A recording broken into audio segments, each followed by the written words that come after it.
Teams.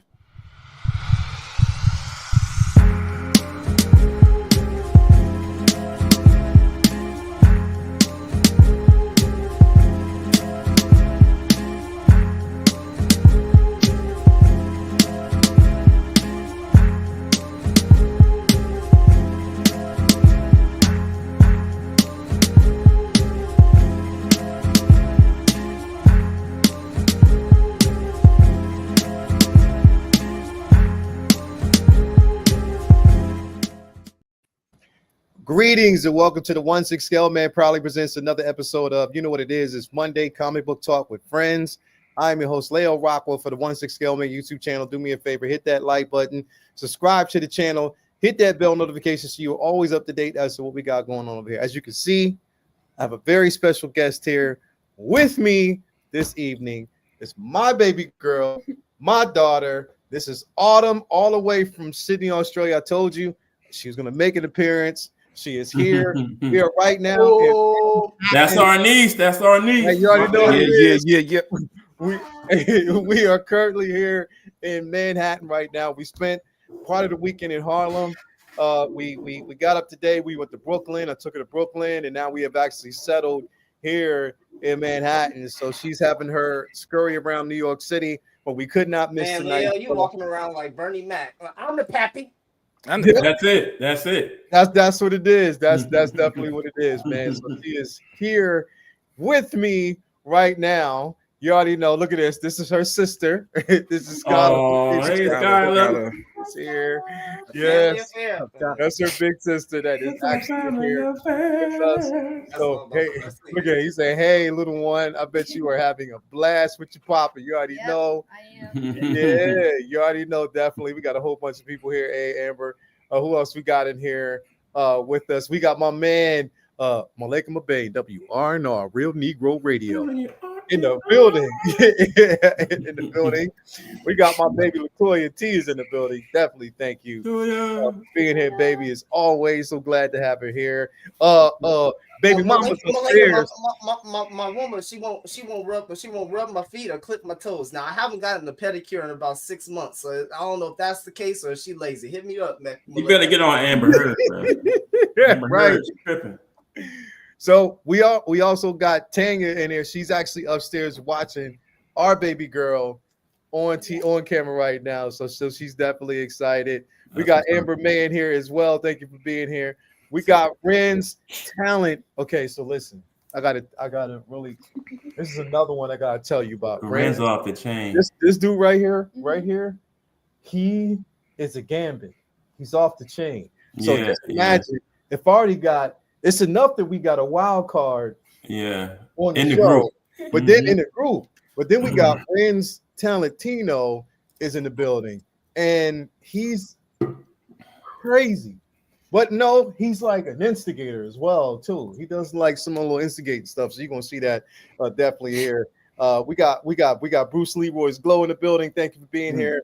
We got my man Urbanetic Apparel. I didn't know you had that many teeth in your mouth, bro. Cheesing from ear to ear. That boy is happy, boy. You already know. We got my brother Philip the Fool in the building. What's going on, everyone? He said, "Evening, everyone. Great seeing you with your baby girl. Thank you so much, bro. Definitely appreciate that." We got Skylar Mama in here. Yeah. We got Autumn's mama in here. We got Tanya Bias in the building. Thank you for being here. She is so happy. Hello. So definitely, it's a family affair, bro. You already know how it is, man. It's a family affair. We got Ghetto Yoda in the building. Before we get to everybody, let me bring the rest of the crew in. I gotta bring everybody. Everybody that actually has been rocking with me from day one. We got everybody in the building. What's going on with y'all, man? How y'all doing, man? What's going on with y'all? Oh, God. Happy Monday, y'all. What up? Yeah, man. Definitely. Thank you for being here. As always, we got my bad Monday's own Jason in the building. What up, bro? What's going on, man? Another day, another great weekend. And I'm happy to be here with my boys. My little niece on the line with us tonight, man. So we're going to have a good show, man. Hang out and have a good time. I'll try not to say anything spoilish tonight. And I'll behave. I don't want to say my bad at all tonight. So I'm trying to chill out. Yeah, you will. Look at that. Already saying my bad Jedi. Andor season 2 is going to be lit tomorrow. You already know. Has Jason seen the last? See, Renz already know me, dog. I'm not even gonna watch it. See, thanks, Renz. Starting already. Trash. Thanks for being here, bro. As always, we got Pop Wiz in the building. What's going on with you, brother? What's up, man? Just chilling, baby. Glad to be here. Oh man, so good, man. So glad to have you here with us, man. Yo, that sounded all scripted. I'm sorry. That's the best I can do on short notice, man. You just put the camera on me. That spawn is fire. All right. Oh. as Renz pointed out, man, I keep it next to me at all times now. That's keep that thing fire, on, bro. That's fire. I keep that phone on me. Forget the life-size Darth Vader in the background. You know what I'm saying? Like that should make it. You can see it. That should make up for it, man. Come on. I mean, yeah, I give you that. Come on. I mean, it's okay, bro. Like it's too pistol of statue. But I mean, with the Darth Vader life size, you're only off by $700 from that statue you got right next to you. You know, so it's $400 more. So maybe it's not that bad. I don't know. Quite literally, I think the statue probably cost more than that costume did. I got it on sale at the BX. I think it's a 4XL. I was able to get it. Nobody was buying it. Nobody could fit it. So I was like, I'll take that Darth Vader costume. It was cheaper than the statue. I can't with you, bro. Nah, but that's at ease, that noise. Oh my god. Yeah. I mean, listen, Vader costume plus mannequin. Okay. Then we talking. Then you're talking like $780 difference. About that. Okay. I mean, I've never wanted to see an item on Pawn Wars more. then that Spawn, we got to get it on there, bro. Gotta get it on there. We got to call them, bro. I want to get it on there. Yep. You got to Let's all go to Vegas. Let's all go to Vegas, bro. Let's all go. I'm with it. Bro, this thing go. Pawn Wars. It's gonna be worth something one day, man. Bro, it'll be your great grandkids that have that for like $1 million. You'll be gone, dog. Like we'll give you $550 if you got the box.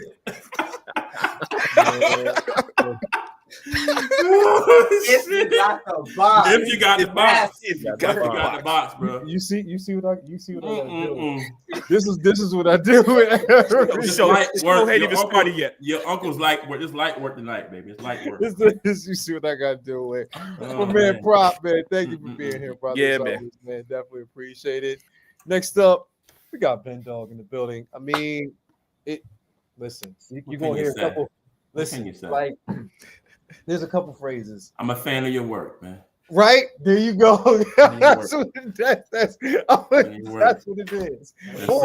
Or if he doesn't want to say anything at all, give it a gesture, bro. The shoulder shrug and the hands up. That's it. Bada boom, bada bing. That's it. That's it. That's 1,000 words right there. That is bada boom, bada bing. Without saying much of nothing at all. That's so it. Definitely, man. You already know.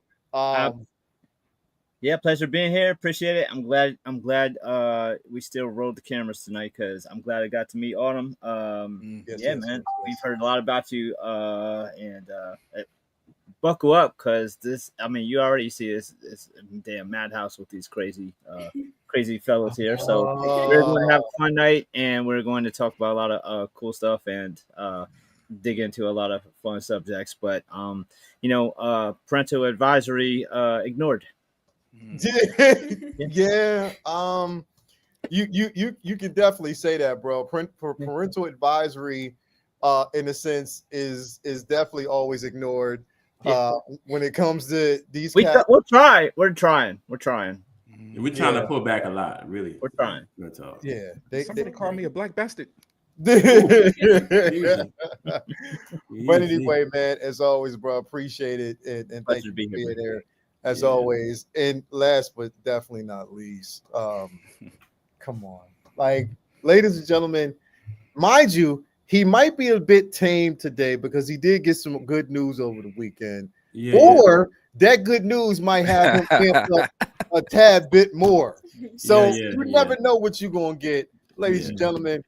I'm not gonna say the name. We got Late Bloomer in the building, bro. What's going on? Let me tell you something, Red. Let me tell you something. Let me tell you something, Red.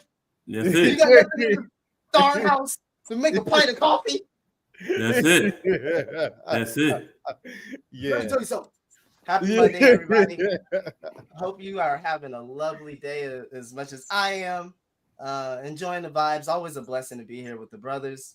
Got a new comic in today I showed you earlier. I always seem to get my comics in on Mondays when I order them. So really happy to be here, man. We got a lot of stuff to talk about. Some new shows on the horizon, some shows ending for the time being at least. So very excited to get into all of the good stuff that happened last week and all the good stuff that is ahead of us, because it's a really exciting time. May, of course, is chock full of good stuff. And of course, we have that monster July ahead of us. So just cannot wait for all of this pop culture. And of course, a lot of things happened last weekend over in Japan with Star Wars Celebration. We got a lot of good news there. So there's a lot of stuff that we're going to be trying to tackle tonight. So really excited to be here with you guys. Oh, I just got the name, son. Yeah, You bold. You bold, bro. You bold, son. Oh, See, man, I pronounce bro. things properly, so I couldn't get it. You know what I'm saying? Yeah, Wow. yeah. All right. Yeah. That boy is funny, dog. Now, see, before we get in and before we get in, before we actually go and start talking about what we're supposed to be talking about, first and foremost, gotta give a shout out to these places. Well, actually, first off, let's give a shout out to Vin Dog, man. This is Vince Dunart. You already know what it is, man. If you head on over to the Instagram page, click on the link. It takes you to the store. This is Vincent Vincent Dunart. Now, here's the thing. Now, this piece right here is definitely special because he did get it from my baby girl. I mean, come on, man. This piece right here, bro. Yes. Yeah, that's dope. That is dope, man. I appreciate it. That's black and white, boy. That's old Bro, school. like this. And here's the thing, bro. Fun fact, Vinny. Yeah. So you did this. She got it over the weekend. We went to Dumbo. We went to Brooklyn, and this is the exact spot we went I to. saw that picture. Nah, y'all took I a picture saw of that picture. Yep. Bro, I missed that. Oh, Yeah, it's yeah. the pictures up. This is the exact spot I took her today. I was like, to commemorate the moment, That's I dope. want her to take Wow. the pictures in the same spot. Yup. That's dope. That's bro. fire, bro. That's what's up. Yup. Yeah, I wanted to. There's so many different, similarities and symbolism with the turtles in New York, and I just felt like I had to get the bridge in there, and I wanted to have it on a street view, and I wanted them just standing, just posing, and I used the old turtle figures as a reference. Nice. And I wanted to do it black and white like the old Eastman joints, and layered, and just have fun with it. I had a lot of years wanting to do something for turtles, but I didn't want to do it till I had a different or unique idea. So I've been messing around with pastels on black paper lately, and I was like, all right, I got it. And it just clicked, and I was like, all right, let me do this. And then you had mentioned about hooking Autumn up with one, and I was like, I'll say less.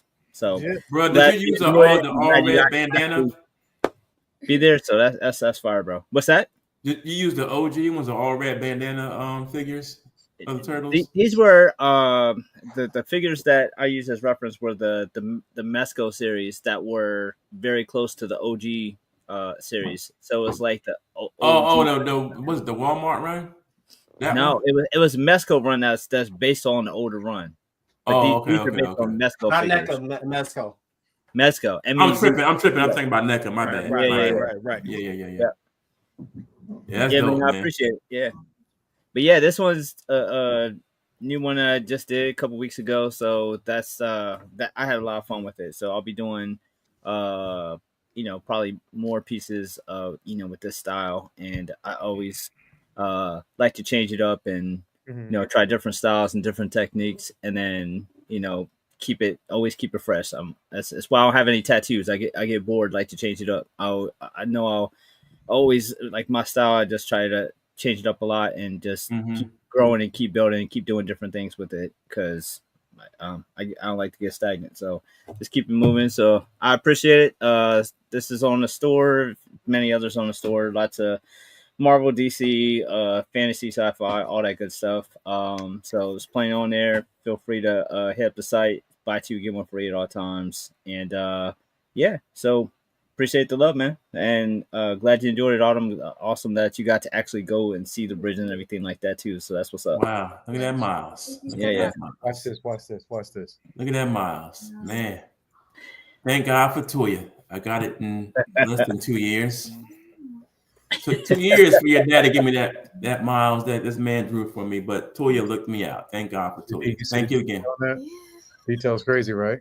The detail here. It's beautiful. Yeah, it's beautiful in person. It's dope. Appreciate it. I have a problem. See, I don't know if he did it.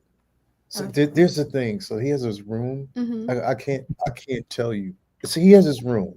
Nobody knows who's in the room, but I know it's more than one person in that room. So I don't know if he did it or if several people did it and helped him out. Ooh, easy.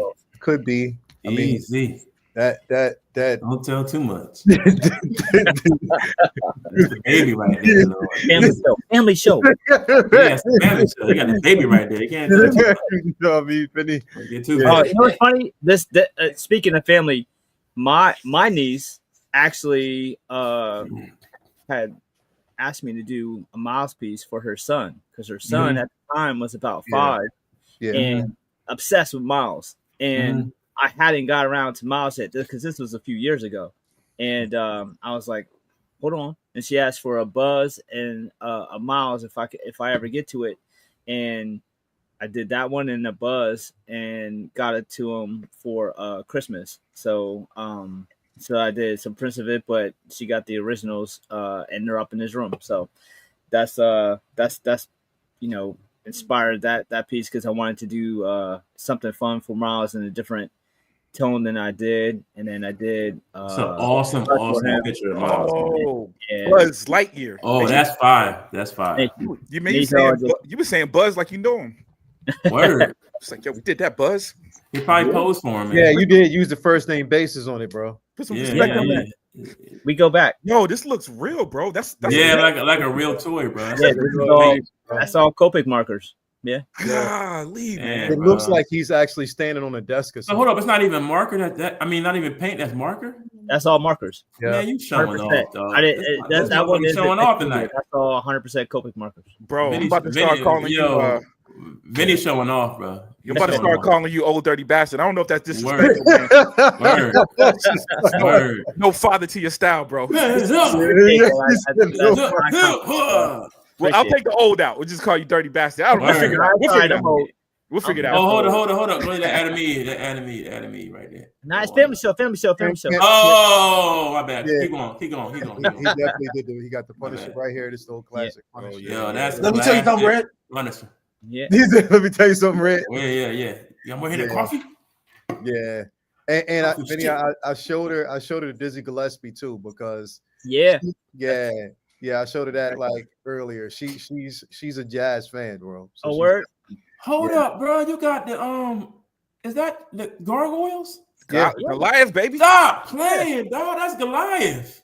Oh yeah. Wow, bro. But did you see how he did the street lights, bro? Like the I've never seen this one. That's like I bled watercolors together and then just used some white and some other. This dude showing off, bro. Hey man, let me plant an idea into Vinny's head real quick. Y'all just vibe with me for like. I got the NECA gargoyle upstairs. Let's hear this. That's what I use as a model. The NECA figures for this one. Yeah, that's dope, man. Oh yeah, NECA, man. See, NECA be, bro. They're putting that work in, bro.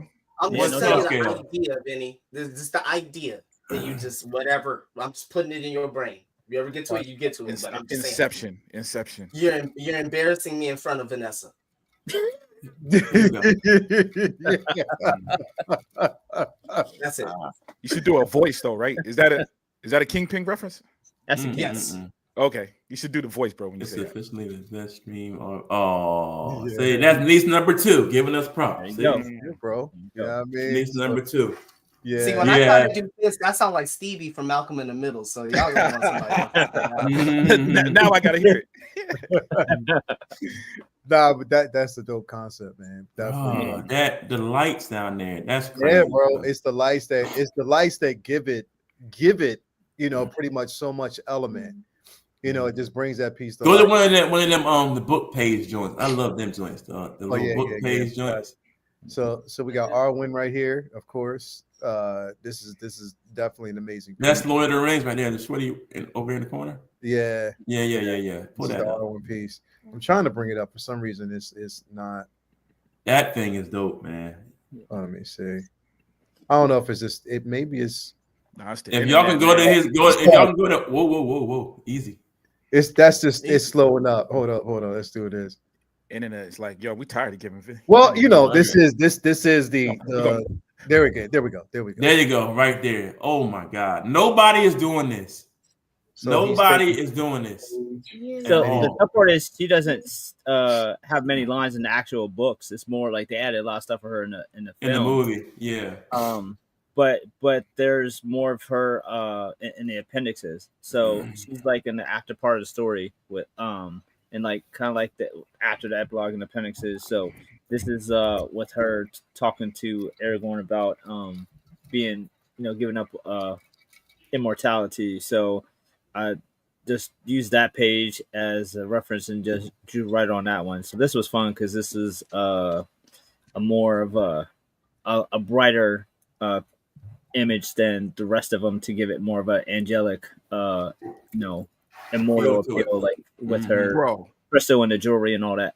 So this is the page from the actual book. Yeah, bro. My God. Yo, you are the man, dog. So nobody's doing that. I got to apologize, man, because someone was bragging about your photos the other day and I was hating, man. I was like, yo, he just drew on some pages, just some words. I said the same thing to Michelangelo, man. I was like, yo, it's just some painting on the come on the ceiling. I appreciate that's dope. I found a page that correlates with the character, like with Ron, it's Wizard's Chest, or like with Khaleesi, it's when she when the eggs hatched. So like people be at the ponds and like they pick it up. It's just I think I just drew on a page, but then they actually read it and they're like, wait, this is the actual part where he got and then it adds an element to it. So you know what else adds an element to it is, just for the record, these aren't cheap books you're drawing in either. Well, exactly. Bro. I get beat up copies off of eBay and then just go in town. Which probably gives it more character too, though. Absolutely. Yeah. The prints of those the same size out of the book page, so it looks like it's straight out of the book. Yo, nobody is doing that, bro. When I first saw him do this shit, I'm like, yo, stop playing. That's a page from the book. Yeah. Come on, man. Like this is when Sam carries Frodo. I can't carry it, but I can carry you. That's that scene. Wow, man. Right. Yeah. So this artist alley right now. Gotta give him his props. Yeah, bro. Artist alley. Incredible artist, incredible work. Appreciate y'all. As always, man. So definitely, everybody out there, make sure you check out Vincent Dunn Art on Instagram. Yeah, the link to his store is on the Instagram page, so definitely want to give him a shout out. We also, again, if you're looking for those figures, any type of collectible you're looking for right now, we got a couple of different shops we're going to bring up here. Starting off for my man, you already know who it is, Ray over there at Underground Figures. If you're looking for the latest and greatest, he got it for you. 1/6 scale, 1/12 scale, anything you're looking for, mainly 6 scale figures, I guess, definitely from Hot Toys. No NRD. Shipping and handling is definitely reasonable. Sign up for that newsletter so you are always up to date as to when your figure is going to be arriving or a new figure is being introduced. On top of that, make sure you create an account because you never know when he might actually have free shipping. And it's in America, so you'll definitely get your stuff. Mm-hmm. You already know. Definitely. Right here. Mm-hmm. Exactly. Also, we got to give a shout out to our guy Ray over there at Hawk Wars Toys. That's Hawk Wars Ray. We call him Cool Water Ray. But anyway, it's Cool Water Ray. Not only do we get the figure choice, comics, stickers, nice little care package. It smells good. Again, proud sponsor of everything that we got going on over there at the Figure Flex Friday Facebook group. So you hit up my man Ray. He'll definitely take care of you. Also in America. So you will get your stuff. In America. You will get your stuff when it's in such a timely manner. I'm talking about maybe 2 to 3 days. That's how quick he gets it. So definitely got to give him a shout out. Also, we got to give a shout out to our guy, Brian Wong, over there at Moducase Space. If you're looking for the latest and greatest, he got it. As far as display options, anything that you're looking for, he will definitely make sure that you have it in such a timely manner. You definitely want to hit him up. He'll take care of you. As always, you tell him I sent you. He got your back. He'll make sure that you have everything that you need to proceed. And also, definitely got to give a shout out to our guy. That is not in America, by the way. That's not in America. It's not. Yeah, well, I mean, his some of his pieces. Yeah, some of his pieces do make it in the timely manner. I wonder how he's dealing with this whole thing. So hopefully I will talk to him and see what's going on with him. This is our boy Jake over there, Comic Relief, Comic Collectibles. Again, you got physical media, anything that you're looking for, not only just the physical media, but you can get your figures of choice. You just want to head over there, make sure you hit him up, tell him I sent you, got the store hours, everything is up there. Anytime you need it to proceed, he'll definitely take care of you. Now, everybody out there know y'all. In America. Yeah, he's definitely in America. He'll take care of you. So you know what? We're gonna start hot. We gotta start the show hot. We definitely gotta start the show hot. I'm ready. Yep. Oh, God. There we go with this shit. From the gate. This has messed up my whole week, yo. Word, I'm done. So we talked about this last week. Well, you never started, respectfly. you didn't start. When it comes to this show. You didn't start. My bad. You didn't start. But check it out. So trash. I'm sorry, I slipped out. I'm sorry. Look at it. Oh, let me show you this real quick. Look at this move. It just completely changed. That's genuine, man. That's genuine, though. It's genuine. That's just genuine. His mood changed. Man, He's happy. my context, man. My context. Let me explain it, Steve. I do this to him all the time. It's just when he's high, I have a tendency to sometimes bring him down. Always, niece. Your dad wrong. He do me dirty all the time.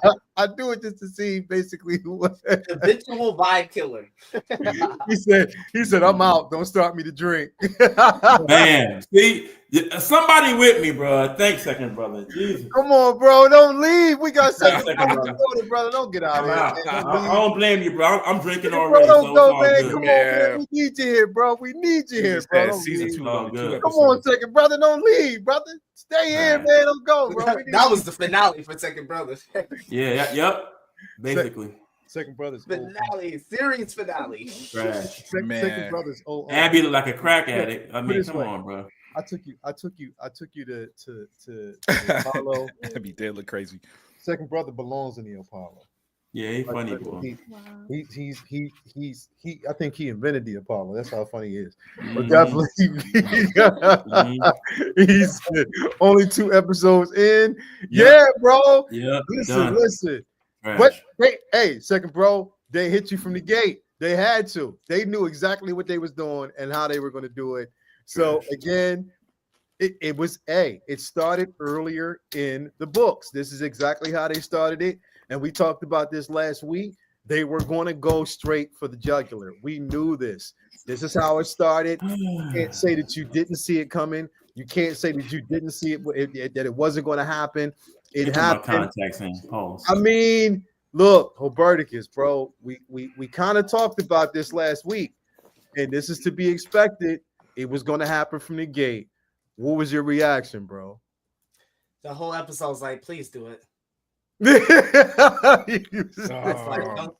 Don't beat around the bush. Let's go. Yep.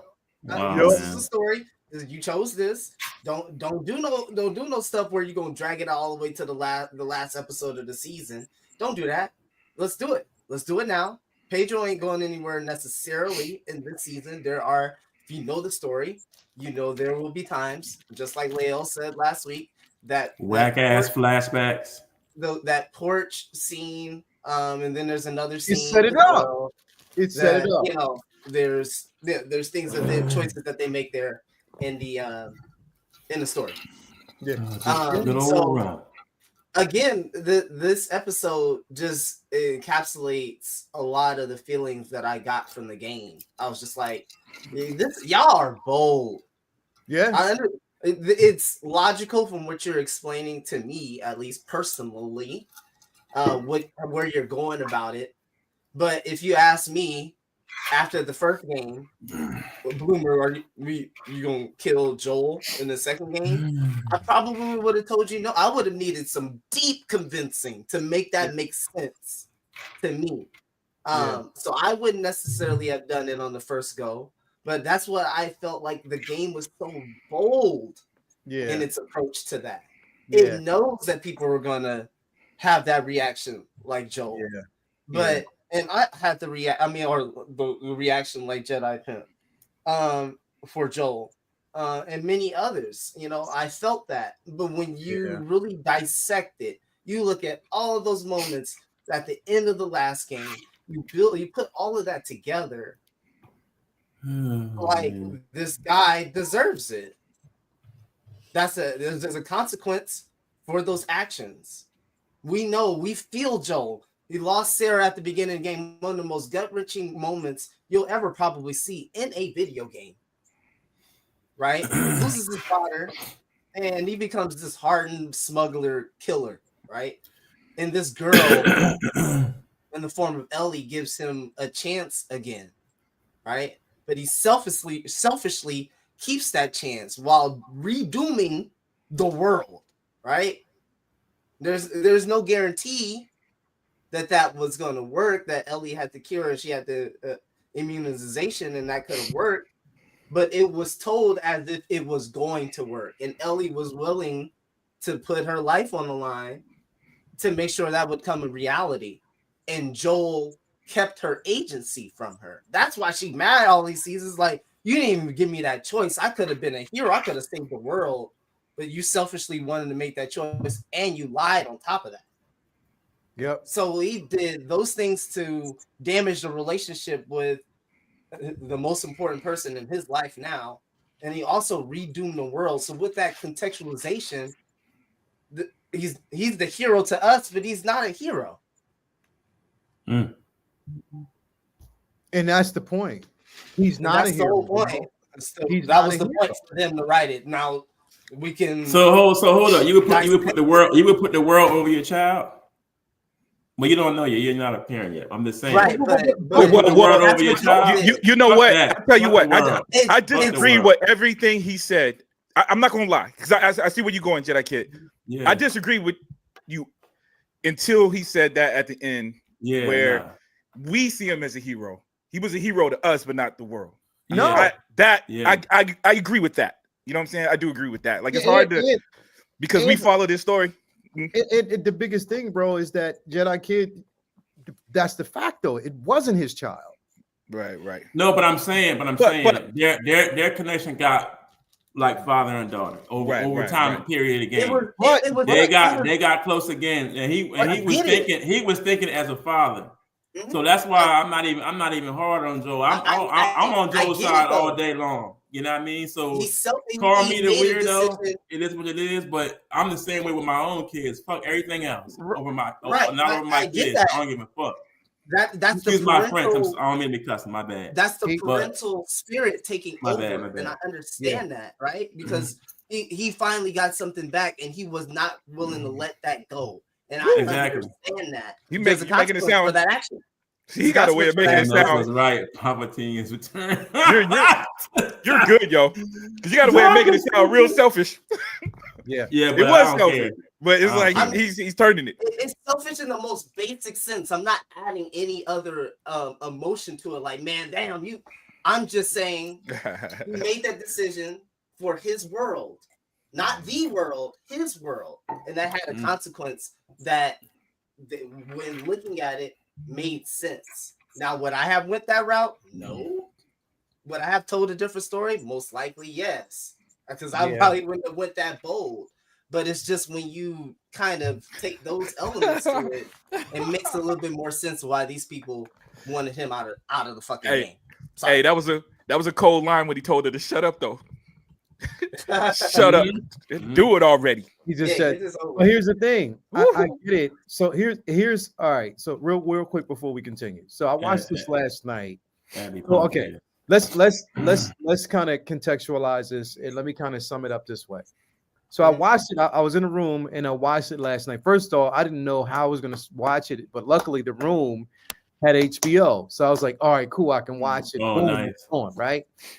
And case in point, my daughter's right here. You know, so she didn't watch it with me, but I had a chance to watch it. So I'm looking at it from an aspect of, yes, Joel, it was from a parental standpoint, he was using that instinct and what he did and how he did it. But when you go back and look at it, it was like, could there have been another way to resolve the issue? Even in the sense of holding them all down at gunpoint until you got Ellie off the actual slab and just got away. Could it have been a way that you could have actually just tied them all up and not kill them? Nah. But the first instinct for him was, no, I have to kill. But here's the thing. When I think about Joe, I'm like, again, like Robertica said, he was a hero to most, but he wasn't a hero to the world based on what happened. So we're seeing things from a vantage point, a certain point of view. So of course, our emotions are influenced off of the journey, his particular journey within the moment. We were following his particular journey, but we weren't looking at it through other eyes. This girl lost her father. He actually literally blew her father's head off. So how would you react in that particular moment? You would want some sort of vengeance, some sort of redemption. And again, you know, it was just for them other people don't see you as a good father. Those are good points for you, good cookies. But them other people don't see you as a good father. They see you as a monster. That's the other side of it. Well, that's the same thing. That's the same thing they say about me. I went to Iraq. I did some things in Iraq I'm not proud of, but hey, I'm alive. I'm alive right now. So people over there see me as a monster. But listen, I got medals on my plaque right now. I got a Purple Heart up here too. So I mean, it is what it is. That's perspective. That's perspective. Well, listen to this too. You know what? I think that is the beauty, Jay, to the point of the video game. You're not continuing with the video game. I think that was, to me, the beautiful thing with that game is the revenge. Old girl gets revenge by killing Joel.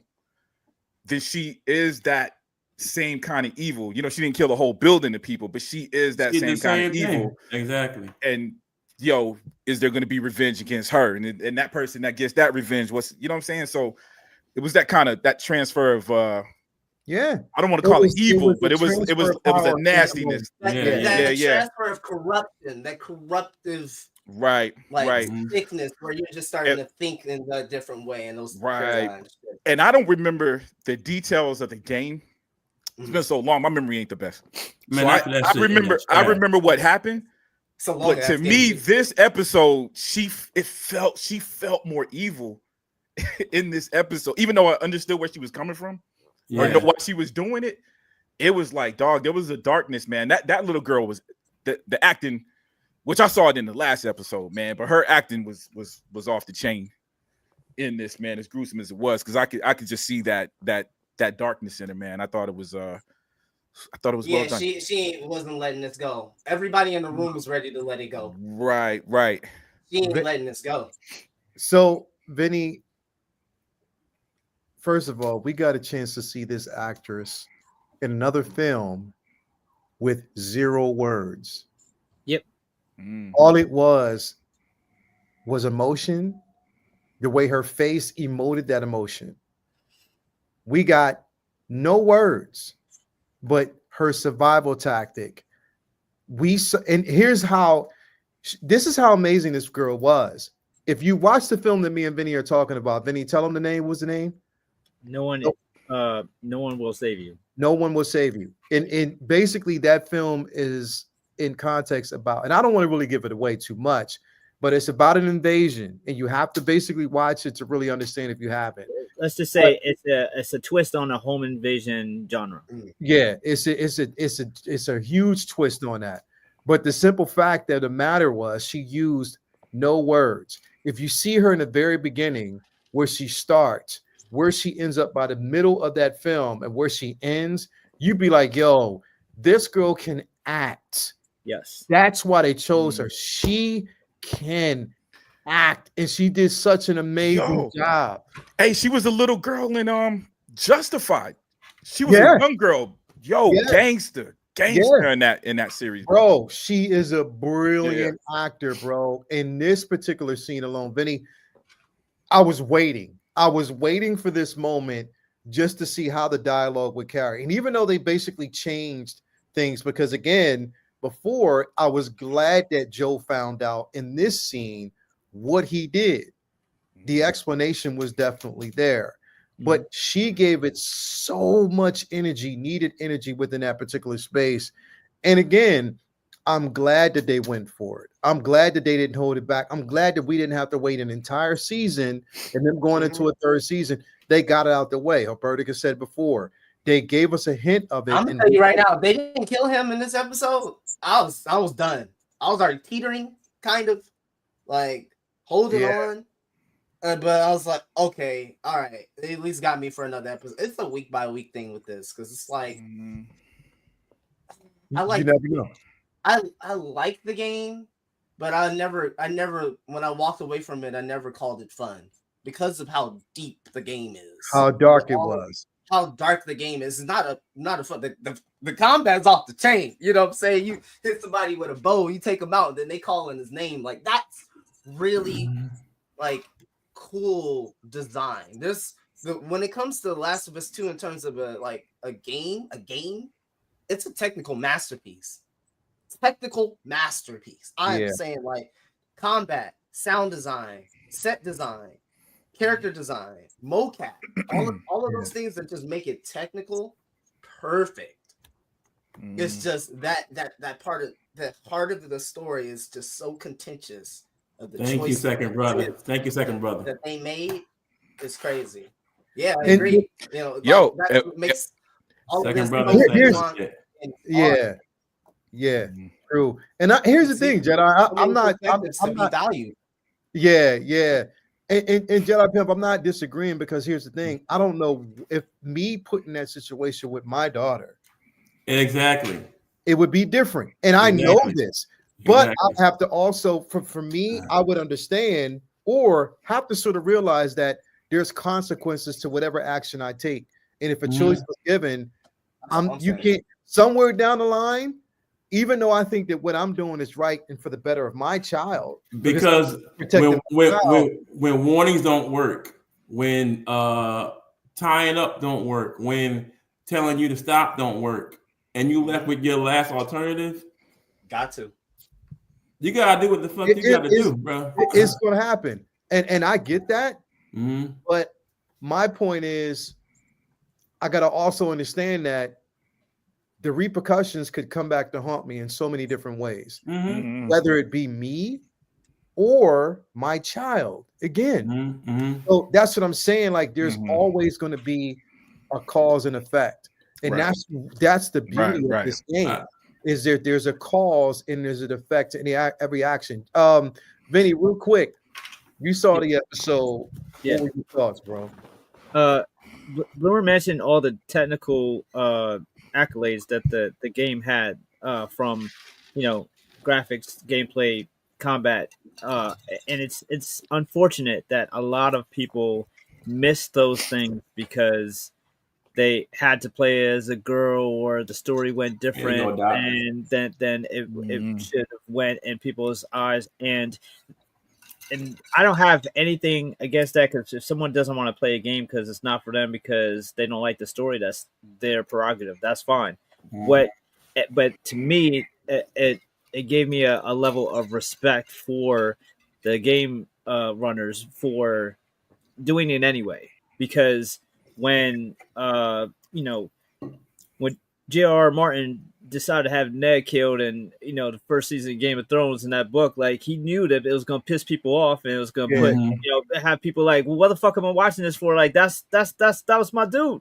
And then he kept doubling down on that. Like, he made you like a character, then killed a character, but it made sense in the context of the story, and I felt like this death made sense in the context of the story as well, because the entire game is not about hunting zombies. The entire game is about the human condition and we are wired for violence, and we are wired to love.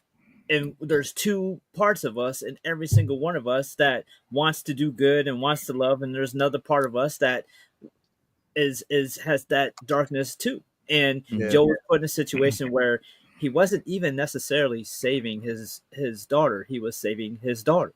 Like Ellie isn't Ellie. Ellie is Sarah to him. She is a fucking Popsy. Exactly. Like, this whole story, like he only knew her for a few months, but it didn't matter because he blew his chance to give his daughter a life because he couldn't save her. Now, whether it's his fault, no. But if you're a father and something happens to your kids, whether you did it or not, it's your fault. It's our responsibility to take care of our kids and keep them safe. If they die from anything, it's our fault, and we're gonna feel guilty. She died, and now he has this other child in his life that he'll be damned if he's gonna let anything happen to her. And I guarantee you, just like when anything happens to anybody, you, me, anybody in a regular situation, get the bail money ready. We know there's gonna be consequences. We know that if somebody put their hand on our daughter and we fuck them up, that we're gonna go to jail. But we're gonna do it. Listen, hey, by the way, yo, and remember, he thought about it. Yeah, I mean, he did think about it. Back in there. So he everything we know and how we saw him act later, even in this episode and last episode. He said he knows that was all right. I got you. You like, okay, I get it. Like, I killed your pops. All right, that's the world we live in. All right, my turn. Whatever. Just don't fucking ramble about it. Just do it. Get over with. Talk about it. I'm watching that part again tonight. But there's layers to it because it doesn't end there. Now it's a vicious cycle. Now we go right back to where we were with Ellie wanting revenge for what happened to Joe, and round we freaking go. Now there's so much to that element of it to come, and that's why I'm glad they did this early, because if they drug out what happens to Joe in order to kind of like milk it or to kind of keep the suspense of will they, won't they, it diminishes the after effect of that because of what Ellie has to go through in response to it, because she has to live with the fact that she treated him like shit because what he did, and now she's in his shoes, and is she going to like turn the other cheek like she wanted him to do? Nope. She's going to get it and understand like it ain't so easy when you are hurt for your loved ones being lost. So another aspect of this game and film and show that is important is it shows perspective. It's whenever you're in a situation, put yourself in the other person's shoes. It's not always so black and white. Like if you were in their shoes, how would you have addressed this? How would you deal with it? It's real easy to be closed-minded, and this whole game, this whole series is about different perspectives, different things, the way we see things. We see the story through Joel's eyes, and then this game puts us the story in Abby's eyes, and it's like, oh shit. I mean, Dexter's a hit show, but if that story was told through any of the victims' eyes, he's a fucking monster. So it's like perspective storytelling, and then you forget, like during the gameplay on the way to the hospital, like there's all these tapes of the information about the vaccine, whether it would have worked, whether it wouldn't have. Even if they did have the vaccine, how are they going to miss it to people in an apocalypse? That vaccine doesn't mean shit if there was no way to get it to people. And you look at the scanners. The scanners tells if people are safe or not based on the cordyceps in our bodies. Now, the vaccine would have given us cordyceps, and that would have blown even the way to distinguish if people were infected or vaccinated. So there's all these levels to whether it would have even worked in the first place, and there's all these gray areas. But it's real easy to sit here after you get done playing a game, or sit here after you watch the episode and say Joe should have this, should have that. They was about to cut her open, and he would have lost his baby girl, and that's all he's seen. After the fact, he could have all the guilt, or I had to do what I had to do. All those range of emotions, it didn't matter. In that moment, he did what he felt was right. And that's the whole point. There's consequences to our actions, and the world isn't easy in real life. Damn sure ain't going to be easy if we're in the post-apocalyptic times. Exactly. So there's people upset with the decisions that the game made, that the story made, but I feel like those decisions that of taking him out at the time they did, the way they did, I felt like is more realistic than had he just went on, John Wick mode and just kept killing and kept winning throughout the whole 2 games, and it's been a 5-6 game series. I felt like it made it more real. And since the opening scene with him and Sarah, this game has always felt more of a drama show or movie than a game in the first place. So I felt like it was a natural progression to what everyone was going through, and I love that they stayed true to it. It didn't fuck around, and they got it over with, so that way we can go forward with what goes on with Ellie and Abby after the fact. And it's all perspective, and that's the beauty of the game. It's perspectives, because you choose who you side with. Jay, you side with him based on the simple fact that, again, it's a parental space to be in. You never know as a father what you would actually do if you were put. Now we can talk about it, because here's the thing: we live in this space to whereas we're always the one to say, okay, if this would have happened, this is what I would have done. I would have turned the other cheek. I would have basically been more forgiving. Oh, hell no. If this is my children, then basically I know how I'm going to react. The thing is, reaction, and like I said earlier, causes the reaction, or the action causes the reaction. But then when I'm coming down from the adrenaline, when I'm coming down from that dark space, then I'm thinking in my head, what is this going to cause? What is going to happen? Or what have I done? It's all perspective. That's the beauty of it. Is the simple fact, again, it was a story. The first game was a story told through Joel and his affection and affinity for, Ellie. Now we're basically seeing what his consequences caused in that second game when we're looking. Because again, a lot of people didn't like Abby, but truth be told, if you see her story, you're like, yo, she's lived a tragic story. Like, really. I love the addition of the siege too. The siege added even more. The siege, bro. The siege and them dogs. I was like, yeah, that was the best scene. Yep. That was definitely added a lot of intensity to it, and then it add, like, you think about it, he's not even worried about himself. He just wants to like go help. That was crazy. Yeah. He didn't, and the intent. And again, just remember, like, it's crazy because it's a full cycle. He killed her dad, but yet saved her from a life-threatening situation. Right. You know what I mean? He told her, he was like, but I saved your life. Yeah. But you know that even though he saved her life, it still didn't change the simple fact that he took a life from her. And I know he had guilt after it, but I'm sure he sat there at peace knowing, all right, as long as Ellie makes it through this, it was worth it. Like, I probably would do it again if he had to. It's just that's what good fathers do. Yeah, it is. It is. And then he, like with Joel, he went through something called, old school soldiers like me, second brother, maybe Prop, soldier's choice. That's old school soldier's choice. You got to live with the consequences that kept you from being in a certain situation. Right. You know what I'm saying? Like, even now, I'm here. It's been 8, 9, 10 years I've been in a combat situation. I still look over my shoulder every day. Yeah. You know what I mean? Because it is what it is. You know what I'm saying? But that's what I see with Joel, the soldier's choice. That's what he had to do. You know what I mean? He decided to save this kid. Yeah. You know what I mean? Because he thought about Sarah. Yeah. And I saw that through the first game. That's why, like I said, I don't know. Everybody like the game. If you like it, you like it. You don't. To me, once I saw Joe get killed, man, I threw that shit in the trash immediately. Because I didn't want to play it no more. Because I felt the fact that what would I do in that situation? Okay, but respectfully, Jay, though, you even said that to the people over there. I'm sure they looked at you as a villain. Oh, like I'm a monster, of course.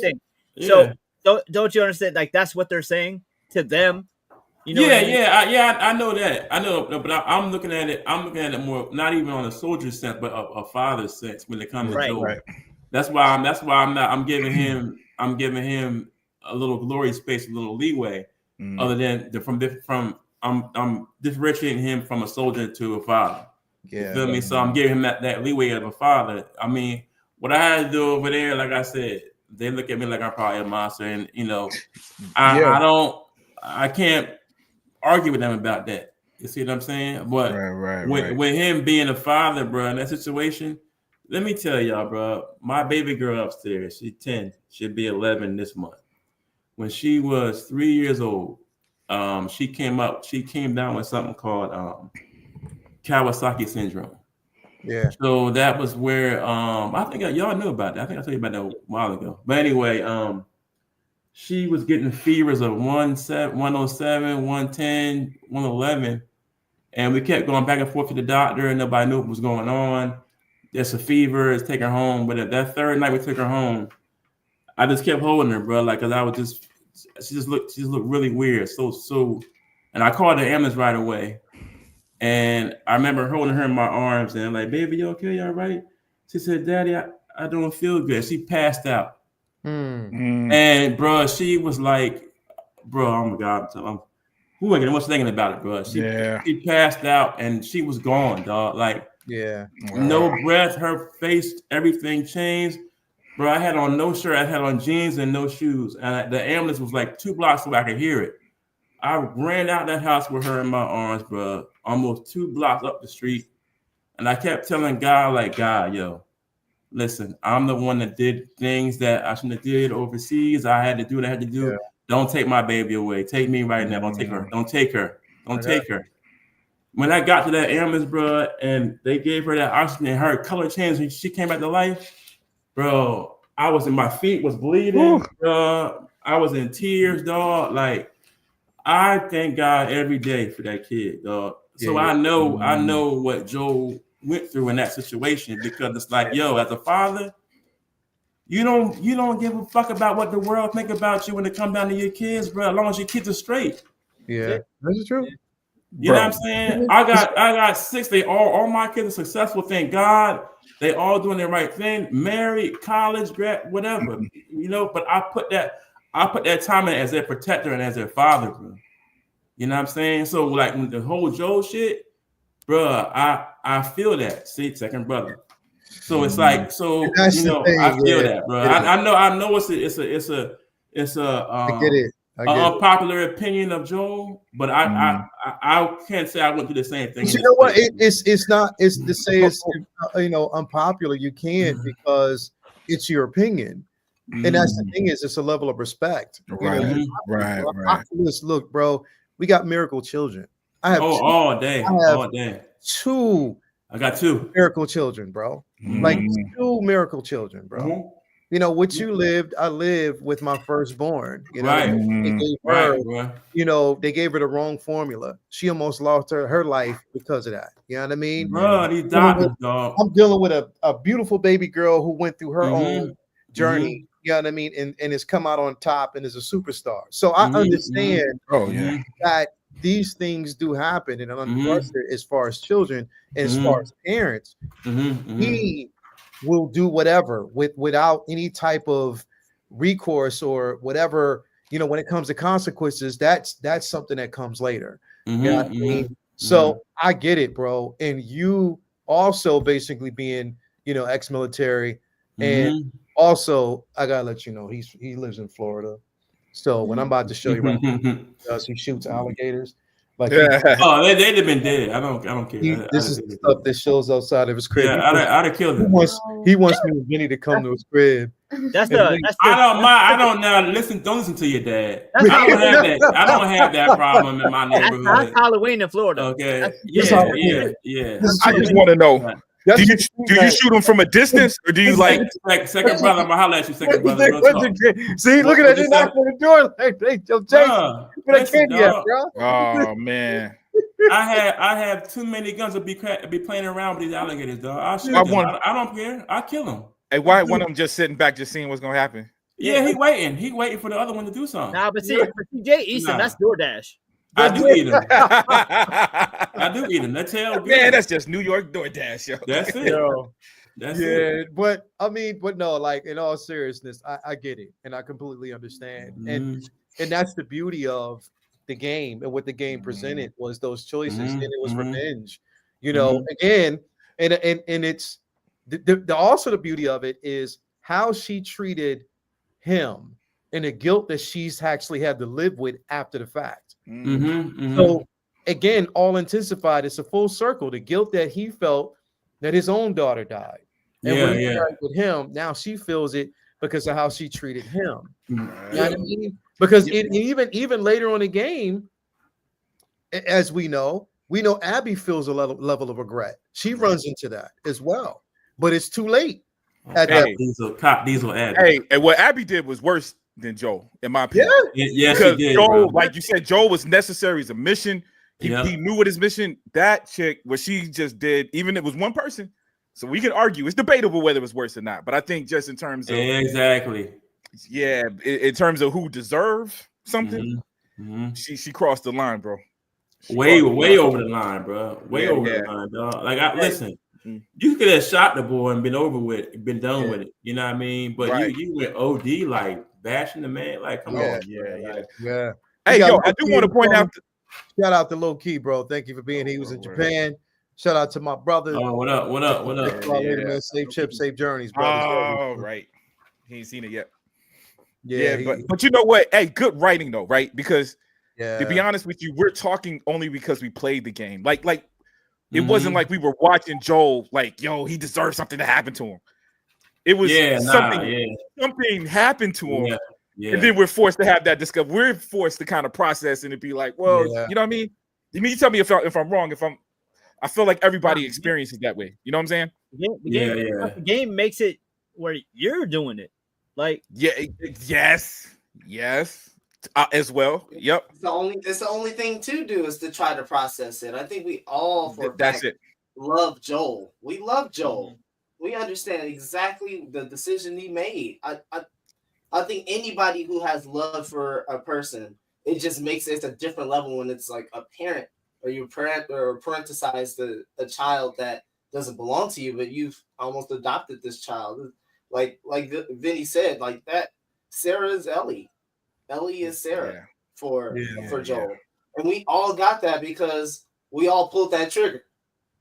And Vinny, I went in that doctor room and I slaughtered them. And I like because I look at it like on a personal level too, because I have stepdaughters and when it comes to you know, stuff like this, I mean it might as well be blood. So I understand the quickness and that the relationship that you build with someone who's, you know, not necessarily your blood is that's a, you know, biological and mental and emotional aren't always the exact same thing, you know. So to him that was doing everything he can to protect, you know, his daughter, because in that moment, in the moments, and not just in that moment when he had to protect her, but in that moment when they're laughing at dad joke, in that moment when they're eating, in that moment when he's making sure she's staying warm when it's freezing, that's parental, that's nature, like that. It transcends you know, blood. So it was just human. It was just it was human nature, man, because it's more nuanced. Even somebody said it was a proxy to his real daughter. A little, right? Like I think he had a genuine connection with her. With Ellie too. Now, it might be with Ellie, right? It was that might have been based off his daughter, but I don't think it was like this is Trey. It was just that was his connection. He had a connection with the child. He didn't map Sarah accelerated Ellie. Ellie But let me. You know, I think it accelerated that bond. Exactly. To go back on what Vinny said, bro, ain't step nothing. I got two. Ain't step shit. You know why? Because you raised them. Yeah. So that's your kids. So fuck that step shit. Step something you walk up. Step something you walk up and down. You ain't step shit. You they dad, bro. I don't give a shit. You raised them and they living with you. You took care of them. You fed them. You clothed them. You paid for them. That's your kids too, dog. Yeah, that's how I see it. I didn't know, the bullshit, bro. Listen, and I don't say step in my house at all. And listen. Toya has 4 beautiful girls of her own. I have 2, and you know what? It's a daughter thing, bro. Because it's a daughter thing, bro. Because you're more sensitive when it comes to your daughters, bro. All day, bro. I don't know what it is about daughters because they emote that level of emotion. They bring out that level of emotion. And I look at those kids, you know, as my own. Exactly. Because I'm forced into space to whereas they're around me 24/7. Right. So I have to look at it that way. You know what I mean? Same as my own. You know what I mean? Like that's it. We're willing to There's no kinda. Ain't no kind of, No. ain't no step shit. I don't give a damn. I've been raising you since you was 3 years old, and you 20 something now. Yeah, bro. It's like ain't no step shit in my house. You become, you know, when you know they have a father, and you give that level of respect. I give it to them. Around them, when you're around them, you become that father figure. So that's how it has to be treated. Exactly. You know? People really have to realize that, you know, it doesn't matter if it's, you know, your DNA splashed over, you know, it doesn't matter. It's your child, you know, and it's you're carrying that space. A lot of people don't really realize that.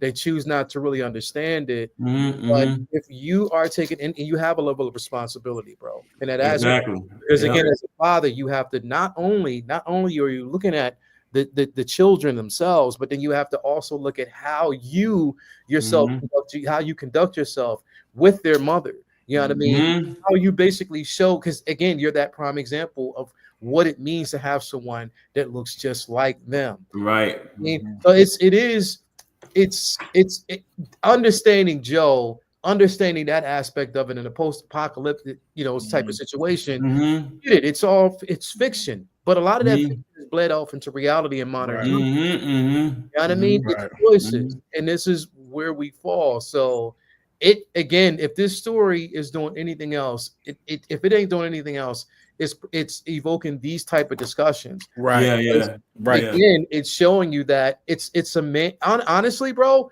this is a man's tale on decisions and the choices we have to make, and it's not excluding the woman's journey or the young girl's journey, but it's showing you that what a man is willing to do to protect his own or protect what is perceived as his own, because he's been with him so long. You know what I mean? So again, we saw in the very beginning, they skipped 5 years from the beginning of that point that happened.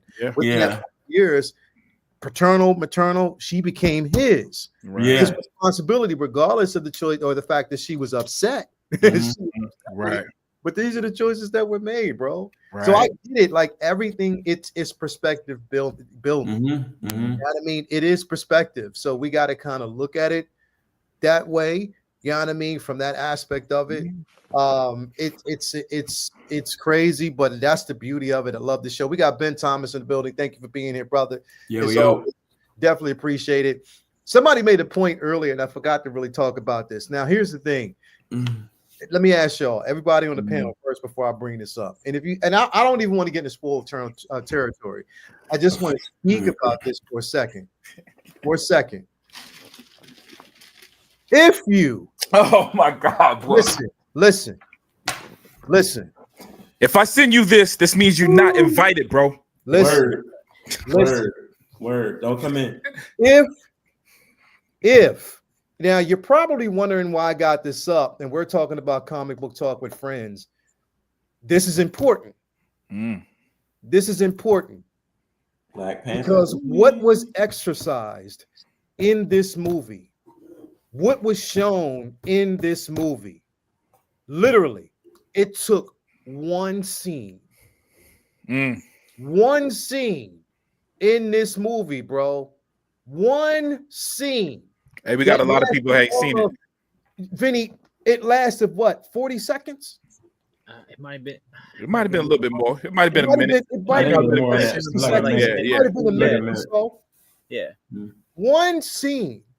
And I'm not going to talk about that scene, but it is one scene that if you want to know about the historical struggles and what we've actually black folks in history, what we've done in the genres of everything we've actually influenced from past, present, and future. You just need one scene. That's it. One scene. And that's what this movie did. And for those of you that haven't seen it, as soon as he said when you see it, he's saying one scene, you're gonna know exactly what scene. You'll know exactly what the scene is. It is the talk of the town right now. We gotta talk about that shit next week. This guy going to back. We got you. We're not gonna go in it. It is one scene, and it was the most amazing thing that I have ever seen. We're not going to talk about it. We're not going to go into it, but you're probably wondering why I brought this up. It is to say this. Marvel, in my opinion, you are making one of the biggest mistakes that you are ever making by not putting Blade in this man's hands. Exactly. Well, listen to this. Hey, before y'all go down that route, did y'all not hear that he pitched this as Blade's origin to Marvel early on, 3-4 years ago? Nah, for real? More. I'm 80% sure that that's true. They are. I've heard it from his Marvel mouth. is Marvel. This so is it was leaked that this was, and we'll talk more about it when we do a deep dive into the movies. We'll talk about it more. I just want to bring this up really quick because what I need people to realize is this, in my opinion. Charlie just verified me. Yeah. This was essentially the pitch for the version. Yes. This version. Yep. So that is true, bro. I think it's Marvel is wilding, dog. They fumbled. This is if they would have went with that origin story. Wow. Because again, they were looking at an origin story of where it would have actually gone. If they would have done it, we would have been so much. Because the thing is, it's and here's the thing. Marvel is stupid, though. Here's the thing, right? If that is true, we saw where they were going. Because this would have been, and a reason why it started with an origin story, and I think if they would have did it that way, it would have made perfectly good sense based on what we got at the end of this film. Right. So that would have made a lot of sense. But I will say this, in my opinion, it is, if not, in my opinion, the best cinematic experience I've seen all year. One of the best, though. Yo, I think this is up there. IMAX, it was crazy. Yo, I think this is up there with a lot. You said this year? I'm thinking like Raiders of the Lost Ark, Last Crusade, like some of the type big, volume. Big movies. Like this is in that category. Yeah. You know what I'm saying? Yes. It's up there. Dude, hey, I will say, let me say this technical behind the scene thing, though. I was disappointed when I heard the Blade thing, but how powerful is it that this young director, right? That's for the culture. I say the black culture, but we got the white boy doing music. He's got Asian cinematographer. Like this dude isn't black. He's just he's about that culture. Yeah. The route that he went, he actually owns some of this property. He will. It's going to revert back. 25 years, it's all his. It's going to revert back to him. Yes. But even that, right? Okay, so even worded it that way, that's not a deal. That's not a deal that happens, period, with movies, and it definitely wouldn't have happened with Blade. It wouldn't have happened with Blade. Tarantino shit. Yep. So, bro. Yeah, that's sad, bro. That's sad that Marvel dropped the ball on this. Like that's sad. I'm telling you, but it works out better for him, and I think it's going to work out better for creators, like that. You know what I'm saying? Like, so you right. It's sad for the Blade thing, but man, this means a lot. This means a lot for our culture, though, bro. It does. It went, bro. And for cinema, period, not just black culture, movie culture. You know what I'm saying? Yeah. It was a blessing in disguise because this wouldn't have been that if it was a Marvel property. It would have been just a portion of this. And what we got with this is, like, again, we're not going to go into spoilers here, but what we got was a very experimental and risky rated R, virtually like independent film vibe film through the Warner Brothers label, where Coogler had complete control. And he gets the rights back after a period of time. And for a hard-rated, producer-owned like film like this to be as successful as it is, a virtually black film that is with very strong musical element that's almost one of the leads of the film. So many different technical aspects of this film is just absolutely stunning. The three-way halo camera, bro. I hope. My only hope is that they do not play around and rush this joint out to home video. Keep this in the keep it in the cinema. About gotta watch it. Being able to rent at home until June at the earliest. Yeah. So I highly recommend everybody go see this. Keep keep supporting this because this is a experience. Like 67 million. Definitely the best film of the year. This is one of the best. It surpasses that. This is one of those films that I look at as like a memorable experience. Not yeah. And you know what? Yeah, I found out Shorty was black too. Hawkeye. Her great grandfather. She played a mix. Yeah. Bro, no. She played a mix, but she's mixed in real life. She's mixed in real life. Yeah. Wow. Hey, and y'all throw the term experimental. One of the things I loved about this movie, it really wasn't all that. It felt like a blockbuster, dog. Like, you know what I'm saying? Like when you watch a Jordan Peele movie, which I love his movies. Those are the kind of movies you look at, and it's like it's kind of weird, and you get excited because it's this movie right here. Anybody that goes and see this, like I was proud for our culture. Yeah, but I can feel anybody that goes and see this bad boy. This is the kind of movie that, like I said, it just helps movies, period, man. That's all I'm gonna say, man. I know we're gonna talk about it, yo. We talk about this all day. Beautiful dog. I this is all I've been thinking about. We're trying to give y'all a chance to go see it, bro. Yeah, go watch it, man. You know, I want to say so much about this shit. I ain't posting on my page. Definitely stay for the mid credit. There's an important mid credit scene that actually kind of could have been the ending of the movie, but it is definitely a film that sticks with you. Like Prop said, the whole next day and even after that, like that's all I was just thinking about. Like it gets in you. Yeah, it definitely does. Again, I wish we would have basically seen it for the first time in IMAX, but I plan on seeing it in IMAX. That was me. Yeah, bro, I'm gonna go back probably Friday. Yeah. See it again. I would employ everybody to go out and please see this movie because it is a visual masterpiece. It is the art of storytelling. They did so, and here's the thing. When you can take a character perceived as a villain and give that villain or that character so much depth that you believe him, that's true. That's when you're telling a great story. And everybody in this film, they were all chess pieces, bro. And none of them, and I'll put it to you this way, they were all chess pieces, and not one individual in this was a pawn. Yeah. Bro, and check it out. We ain't even talking about the fact that Elroy, bro, but we ain't even talking about the fact that this man played twins. Yeah. And it looked, the man, they showed the halo thing he was wearing, bro. That shit is huge. Yeah. He killed it. He killed it. This man deserves an Oscar, dog. I mean, the film itself deserves awards. It definitely deserves Best Picture. Amazing. And the way he played them twins.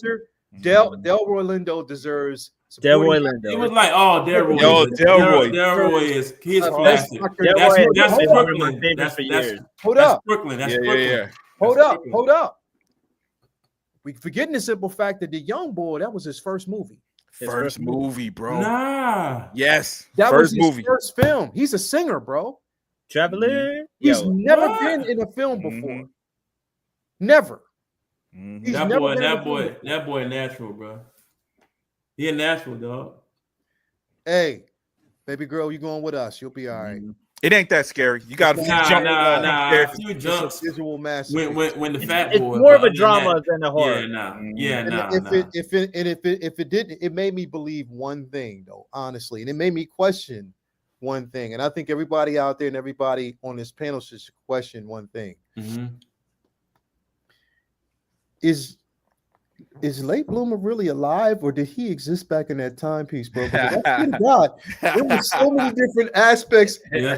It's like, bro, he's the second coming of every character that was in this movie. Yeah. And like that just makes me wonder, bro. Like, is he really? I felt like I seen him like 3 or 4 times in the film. Yeah, bro. Like if you see this movie, Late Bloomer's DNA was all over. They got an old soul, so literally. Old soul, bro. Like straight up. So I would employ everybody to watch this movie, but I want to move on to something. I do want to say, but go ahead. The last button to everything. Shout out to my Cali brother, Ryan Coogler. Bro, he's representing. He representing, bro. He is making. He is taking space and making space for not only light-skinned brothers and light-skinned sisters, but he's making space for and totally unambiguous black folk in these films, showing them in their rawest and truest forms. Also, if you're a historian, you catch up on so many different pieces of blackness. They're giving you Louisiana Haitian. Yeah. They're giving you street Negro. Yes. Bro. The cotton picking, all that shit. And then some people saw them Chinese folk. They was like, Chinese folk? Like, yes, Chinese they were folk. around. Yeah, they were there too. During those times. Like, there's a lot of history. They were ex railroad workers. Yeah. Yeah. That's what I'm saying, bro. No, don't give no more away though, bro. And not much. Other than, you see, I've been trying to change the subject for y'all for the last 5 minutes because he's slipping, man. I can hear him slipping. I can literally hear him slipping. I didn't mean to say that. I blame Boomer, man. I can hear it, y'all. It's like, yo, he move on to the next subject. Yo, just turn, dog. I must say something else. Bloomer be cooking, bro. When Bloomer cooks, it's like Bloomer be cooking. It is like Jason be looking for. Yeah, I don't mean to do that, man. Yo, we still good though. He's still good. Yo, Bloomer starts cooking, and Jason be looking for a little slither and hope just to kind of slide in and be like, "Oh yeah, bro," and he was nah, bro. Oh my god, that's my fault. I'm sorry. You be pulling like the pie in the windowsill. My bad. Yo, Jay, one of these days, hey, yo, Vinny, one of these days, Jason gonna be like, "Hey, bro, let Boomer talk." That's it. Yo, let Boomer's is gateway, bro. Oh man, gateway. bro. Portal Nexus. Yeah, straight up. I got to move on to this because my daughter's in the chat, bro, and she wants this so bad. Daredevil. Waiting for this. Yep. She been waiting for this. Right? My daughter, you scholars in the chat. Daredevil. She been waiting for this. She been waiting all night for this. I can. She probably messaging me, Dad. Can you? You look bad, Red. You look bad, Red. Listen. Woo. Listen. This right here, bro, brought me back to my childhood, bro. Yo, listen. For real, dog. Listen. Like, okay. Now I want to say this off the rip, right? Great episode. Mm-hmm. Even though I still have my problems with pacing. I had some gripes. Yep. It's just pacing issues with it that still kind of annoy me. But other than that, I got rust a little bit with the takeover thing. Yo, Bernthal, bro. Yo, he kills it. He's Punisher, dog. No, he's Punisher. He outshined everybody. Yeah, bro. In this episode, bro. Yeah, dog. Red. Bro, this man can act, bro. Yeah, dog. Yeah. Oh my God, he can act, bro. I can't wait to Accountant 2, bro. Bro, I can't wait, dog. Oh my God, bro. He can act. He can act. He can act. He can act, though. He can act. He homie from around the way. He homie from B-More. He around the way. Oh my God, bro. Like literally watching this episode, bro. And when the dope part about it is, and I'm sorry if y'all had a week, nightgown. Y'all had a week out there to watch. I had plenty of time for this one, y'all. It's over. It's over. It's over. Y'all, if you don't want it, I don't gotta apologize right now. See it yet? No, my bad now. We about to dive in this one because again, I'm just slightly skipping ahead because the dopest scene to me, and it was so dope because it was small, but it was so subtle. It was when Matt, again, he escapes the hospital, he gets to the crib, bro. He opens the door and just smirks. He knew he was there. He smelled him. He smelled him and he heard him. It was a smirk. All it took was a smirk, bro. Clean shave and a haircut for me. And bro, what did Punisher say to him, bro? And I'm just paraphrasing. He was like, "Yo, I'm just letting you know I'm here to help, but I ain't holding back, bro. So I'm just I'm gonna kill some folk. So don't try to You know what I mean? I'm and then helping the you one out. scene, bro, the scene when he was talking and he was like, yo, what you mean this dude? Bam. And Don't kill him. Don't kill him. Yeah, bro. Like, I'm like, this dude beautiful, bro. cares not. Yeah. He cares not. Yeah. And the thing is, bro, the crazy part is it's like little hints and subtle hints of devil's reign as it's been splashing this entire season, bro. Right. This episode, regardless of what I might and what people may have felt, I think that this by the end of the season, it hit a home run, bro. Yeah. To me, it hit a home run and it tied so much in together. There was no New York Undercover either. No. Did you notice that? Little pacing issues. Did you notice that? But they did exactly what Vinny and everybody said that they would do. There was going to be a moment where they were going to bring that around and it was going to make sense in the end. And it did, because everybody that we actually seen throughout the entire season, Matt was referencing, and he was making references to certain things. They started showing those faces. They started showing all those faces of those individuals, and it just made sense. You know what I mean? It definitely made so much sense. You know, we always gotta let Vinny go last because, bro. Vinny, I got a question for Vinny, bro. So we gotta let him go last. But go ahead, Wiz. What was you gonna say? You know what? Because it's the pacing issues. I think, like artistically, like the cinematography. This is real small, y'all. I love the whole season. But I feel like the cinematography can be turned up a little. Like it feels like the shots itself. What's happening in the shots is dope and creative. Yeah. But it's like everything is like this shot. It's like we just gonna put the camera on them. And I was just wondering, just from an artist, you being the one that paint, is that something that you notice just compared to other shows or stuff that's like this? Like it feels like what's going on in front of the camera is real stylized, but I don't feel like the camera work is really. It's almost like it's cinematography. From a cinematography stance, artistically, I felt this season did have a lot of claustrophobia for sure. Yeah. Wasn't bad. You know what I mean? I didn't think it was bad. In the second season, they opened it up more, considering this is someone who's so synonymous with being outdoors and open space and using the environment to his advantage. And I felt like this show, I don't know if I doubt it's a budget thing. It might be just a storytelling thing. And there's so much of this show that it's a coulda, woulda, shoulda. Like how much of the show is because of the different stories. Right. You know, would it have been different if it was, naturally? Because off the top of my head, I'm thinking, just off the top of my head, season 1, there was a scene when he still had the old costume and he was just standing in the window or something in the shot. It was like, you know what I mean? It was just like these epic shots all throughout. You know what I mean? The hallway scenes, you know? Yeah. He wasn't, as a kid, say R farming a lot. Right. Bro, it first of all, man, y'all gotta understand. Let me take a little second digress. I got my baby right here, bro. Can y'all believe that? That's crazy, bro. That's crazy. My baby girl is right here with me. Dude, that's dope. I got her here, man. You got two in the chat watching, bro. Y'all don't. There's no amount of money in the world that could change this very moment for me. That's so I it. just try to digress. That's it. Say that really quick. Nothing like it. And Vinny, mind you, I got to tell y'all, life fulfilled.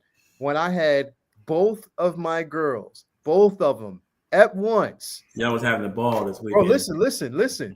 Both of my girls at once at Midtown Comics, bro. Yeah. At Midtown? I knew there was no way y'all didn't go there. I was happy for you. At Midtown, man. Bro, she picked up some turtle books. She got some turtle figures, bro. That's what's my daughter up. was in there basically, bro. She was reading straight. She went straight to the Daredevil comics, bro. Let me just pause for a second just to ask Autumn a question. Autumn, are you able to get all this stuff home? Yeah. I don't know, but we'll try. You need another suitcase to get all the stuff home? You gotta pack it down in your suitcase. Yeah. Fold over, roll up all your clothes like a sock. Roll everything up. Then you can fit everything in there, I promise you. You take the clothes out the suitcase and you just layer up. That's it. And then you got more room in the suitcase. Put all your books in there, all your figures in there, you'll be good. It'd be good. Look at her, little sissy. Her little face, I just can't stop smiling. I love it. I love it. Yeah, bro. Like it's a beautiful thing, bro. Like I can't. I didn't mean to digress, but I just had to talk about it, bro, because his life is just so good in this aspect. But, bro, so yeah, let's go to Bloomer. Bloomer, real quick, bro. Well, no, wait, Jason. Your thoughts on this episode? I know people had their gripes with how it was shot, because this I love this picture here, but I think the camera could have been a little tighter, a little like more HD. I don't know. I think they did like have it a little too loose, but the overall episode was absolutely. I couldn't ask for a better ending to the season, man. Frank killed it. Like as soon as he got to his apartment and he started smiling, I knew that Frank was there. I said, Castle's there. Castle is there. He's in the building, bro. And then when we turned around, he was drinking in his refrigerator. I said, oh, that's classic Punisher, dog. Like, and then for the fact that we had them. When he heard them over the radio about how they were going to chase down Daredevil and the girl, and how he went apeshit on them cops. Oh my God, dog! Like, they got to give him his own TV show or movie or something. Oh, you know he has a special coming. Oh, he does. Yeah, he's so basically, you know how they did Moon Knight. I mean, Wolf by Night. I mean, Wolf by Night. Yeah, Wolf by Night. Oh my God! A special of Frank Castle. He's going to get his own special. They're working on that now as well. So. I cannot wait for that. Oh my, that's gonna be a feature presentation then. Yeah. Oh my God. Yeah. But he killed it, man. But the one part that shocked me that Disney let go, and I was so happy when Wilson Fisk squeezed that man's skull down. Bro. Yo, I could not believe that Disney let that roll out. Yeah. I said the mouse is about that life. Yeah. The mouse is about that Netflix life. Yeah. Wow. They was like, yeah, okay.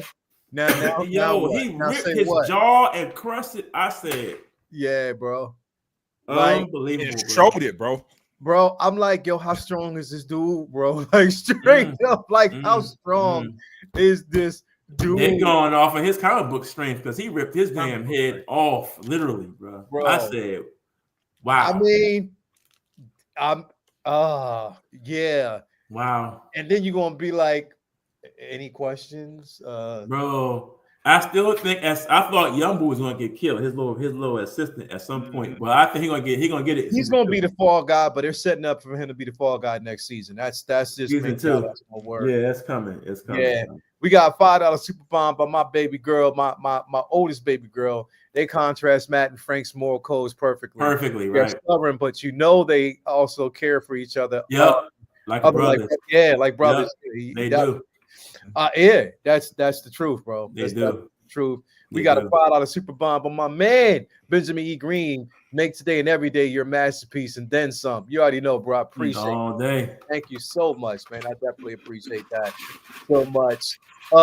Bloomer, bro, your thoughts on this episode, bro? You got the t-shirt on, something like let me tell you something, Red. I had mine on the other day.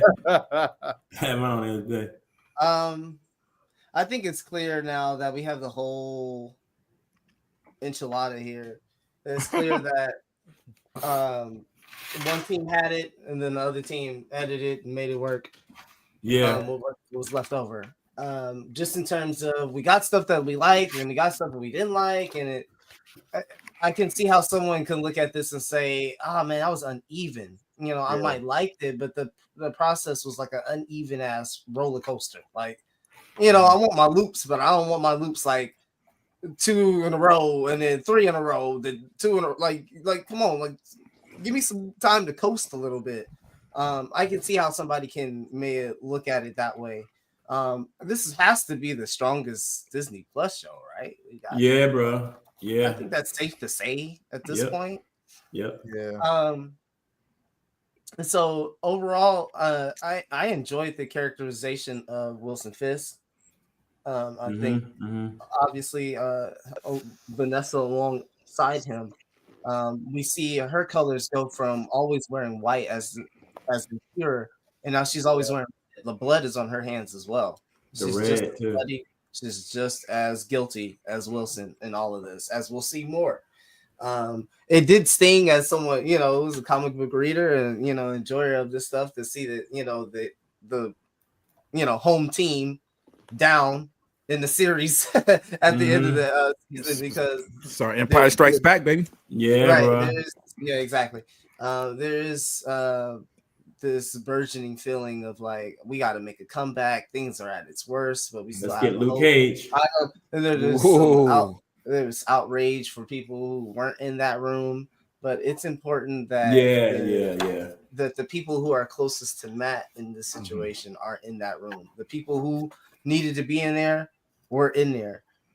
So overall, I enjoyed the time with it. Anytime that I get excited to come home and watch one of these episodes after work is always a blessing. But it just, the Netflix series is something we're just holding on to forever, and justifiably, because it was so well done. I pray that there's space for this show to grow and continue. I do remember conversations about season 1 and season 2 or season 3, and some people may look at season 1 Netflix as the weakest. I felt like we didn't know what we had at that point, so we may not know exactly what we have till we have the whole story played out. So I'm very excited for the future of this story. I think one of my biggest gripes is that I wanted to see Punisher a little bit more. I wanted to see that storyline kind of come to fruition, not at the last episode, but I did want to see. I was hoping to see more in terms of him reacting to all of these cops, to this new squadron and things like that. And so I guess I got my wish at the end of the episode, because that teaser at the end, he's making moves. He's making his own moves. So really excited, man. Hopefully anybody that thought Spider-Man was going to show up in this, who's your supplier? That's all I got to say. But you know what? I did. I was hoping for, like, at the end of that bar to have, like, at least Jessica Jones or Luke Cage or somebody. Yeah, that's more reasonable. You know what I mean? Because, like, you got all them cops, like, oh, what they gonna do? Could their asses kicked, get shot? Like, at least have somebody on your team like Luke, or because they all your people. I think we're setting that up though, because they don't. It's a setup. He set an army, but I think basically that's pretty much, they're not the front line. They can't be. Yeah. Yo, where the fuck is Moon Knight? Yeah. Exactly, bro. Oh, they say girl want to come back too and play Elektra too. She's mentioned it like a couple times. Yeah, she just came out my mouth, bro. Yeah, she did. Yeah. But if she come back, give her a quality suit, bro. Give it a red. I gotta see her. I see her in the red, bro. Definitely. And hold on, I digress real quick. So, baby girl, you see how eloquent, Late Bloomer spoke just now a little bit. Don't let it never is like that. Don't let it fool you. I'm just telling you, don't let it fool you. It's I'm not gonna say it's a facade. I just think he's tamed at the moment. He hasn't been unleashed. The force hasn't been unleashed yet. So I'm just, yo, get a Yoda fool, bro. I'm wondering, right? He turned 18 yet. I'm like, yo. Darth Vader in that suit, man. You got all them prosthetics and stuff just holding holding him back. It's holding him back. Vinny, bro, like I said, this is like definitely we've been asking for this. And here's the thing, is definitely there were some worries in the very beginning. What were we gonna get? Mind you, I was terrified. If there wasn't a change, and I gotta say this, if there wasn't a change of the guard, if Chapek was still ahead of Disney and Marvel and stuff like that, they would have probably rolled with the first season. Yeah. Because again, you got to remember with the first season, the creatives weren't in control. Nope. Kevin Feige came back and scrapped the idea and said, nah, trash. Back. We need to make this incredible. It is one of my favorite franchises. We need to do the damage. And I think they definitely killed it. What's your thoughts, bro? Well, they had no showrunner at all. Yeah. Yeah, it's This trash. was definitely a very interesting season for all the reasons what we talked about before with the creative teams having different ideas and plans for the season, and them having to kind of like scrap one show, keep parts of it, and then make do with the rest of it. So it definitely did feel like a bit of a disjointed season, but it's also one of those things like how much did us knowing that affect us watching it? Like if we hadn't known that, I wonder how it would have maybe altered our perception of the flow of the season. But I still feel like we might have felt some things were a bit off because it did feel like there was different, definitely different DJs playing songs throughout this season. So the tone was a little bit rocky, kind of all over the place, but it still always felt like Daredevil, just with definitely different shade strokes of the brush for sure. This one we got to see an amazing finale in a way that I feel like Disney Plus doesn't always stick the landing sometimes with their finales, where they have too much to try to wrap up, and then you have all these storylines to put a bow on, as opposed to give us any kind of like cool action, and then they're more worried about finishing off the story when we just want to see the big fight that they tease, and sometimes they give us that in 7 and then leave 8 to the storytelling wrap up. But here they have the luxury of knowing that there's going to be a follow-up season, so they don't have to tie all the storylines up neatly. They have the luxury of knowing that there will be more to come, and hell, they're already well into filming season 2, so hopefully it won't even be a very long wait for us. Obviously, Punisher, shown here. This was Frank got to be Frank, and we got to see a lot of questions answered from the violence standpoint that a lot of us felt like was going to be the big question mark when it comes to Daredevil on Disney Plus, because they had an opportunity to give us violence and blood on Moon Knight, and they almost comically shied away from every opportunity to go gritty with him, flashing out and waking up with dead bodies, as opposed to showing any of that violence. So it was a reasonable assumption that we were in trouble here when it came to the grime and the violence, because of how they handled Moon Knight, which also could and should have been violent as well. And in turn, we got Kingpin ripping somebody's jaw off with comic book strength. I mean, that was something that even if he did it in the comics, that would have been a holy shit moment. Like, so whoa, here in this show, in front of a room full of police officers, is absolutely just vintage Kingpin. And it was so beautiful too, because it was a build up all season long of him trying to, has he gone straight, like, or if he is corrupt, has he leaned back on the violence? But no, here we have him, Kingpin, comic book strength, comic book Kingpin, and that's something that I never really thought we'd get to see. So that's incredible. And then Daredevil was amazing as well. We finally got to see him. There wasn't really much of a push or turn. He kind of just decided, all right, I'm done not being Daredevil. There wasn't really a big. It was a little anticlimactic as for why he decided. Enough is enough. Now I'll be Daredevil, but it doesn't matter. We just want him back in the suit, back to being Daredevil, because I feel like as much as I love Matt Murdock and I can watch episodes where it's just about him being a lawyer, we do want that balance. We do want him kicking ass as Daredevil also. We want both. We want both. I don't want just Daredevil fighting, and I don't want just Matt luring. We want both, and I love the little subtleties too. Like we all talked about Matt coming home, and any other person in any other movie had been like, yo, they just try to kill you. Why would you go home? But to Matt, he knows where everybody is. There's no sneaking up on this dude. So he knew he had to go home and get his gear, and he sat down. He knew how much time he had. He knew Frank was there. He knew he was all right. then the cops swarm, and Frank is he's scooping jugulars out like a watermelon.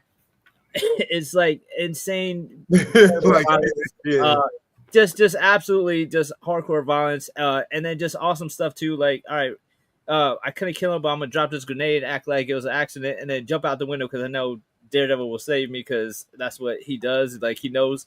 But Frank was hilariousness. Like, Karen gave him a call. The first thing he did, he went and seen the barber. He got a lineup. He got cut. Yeah,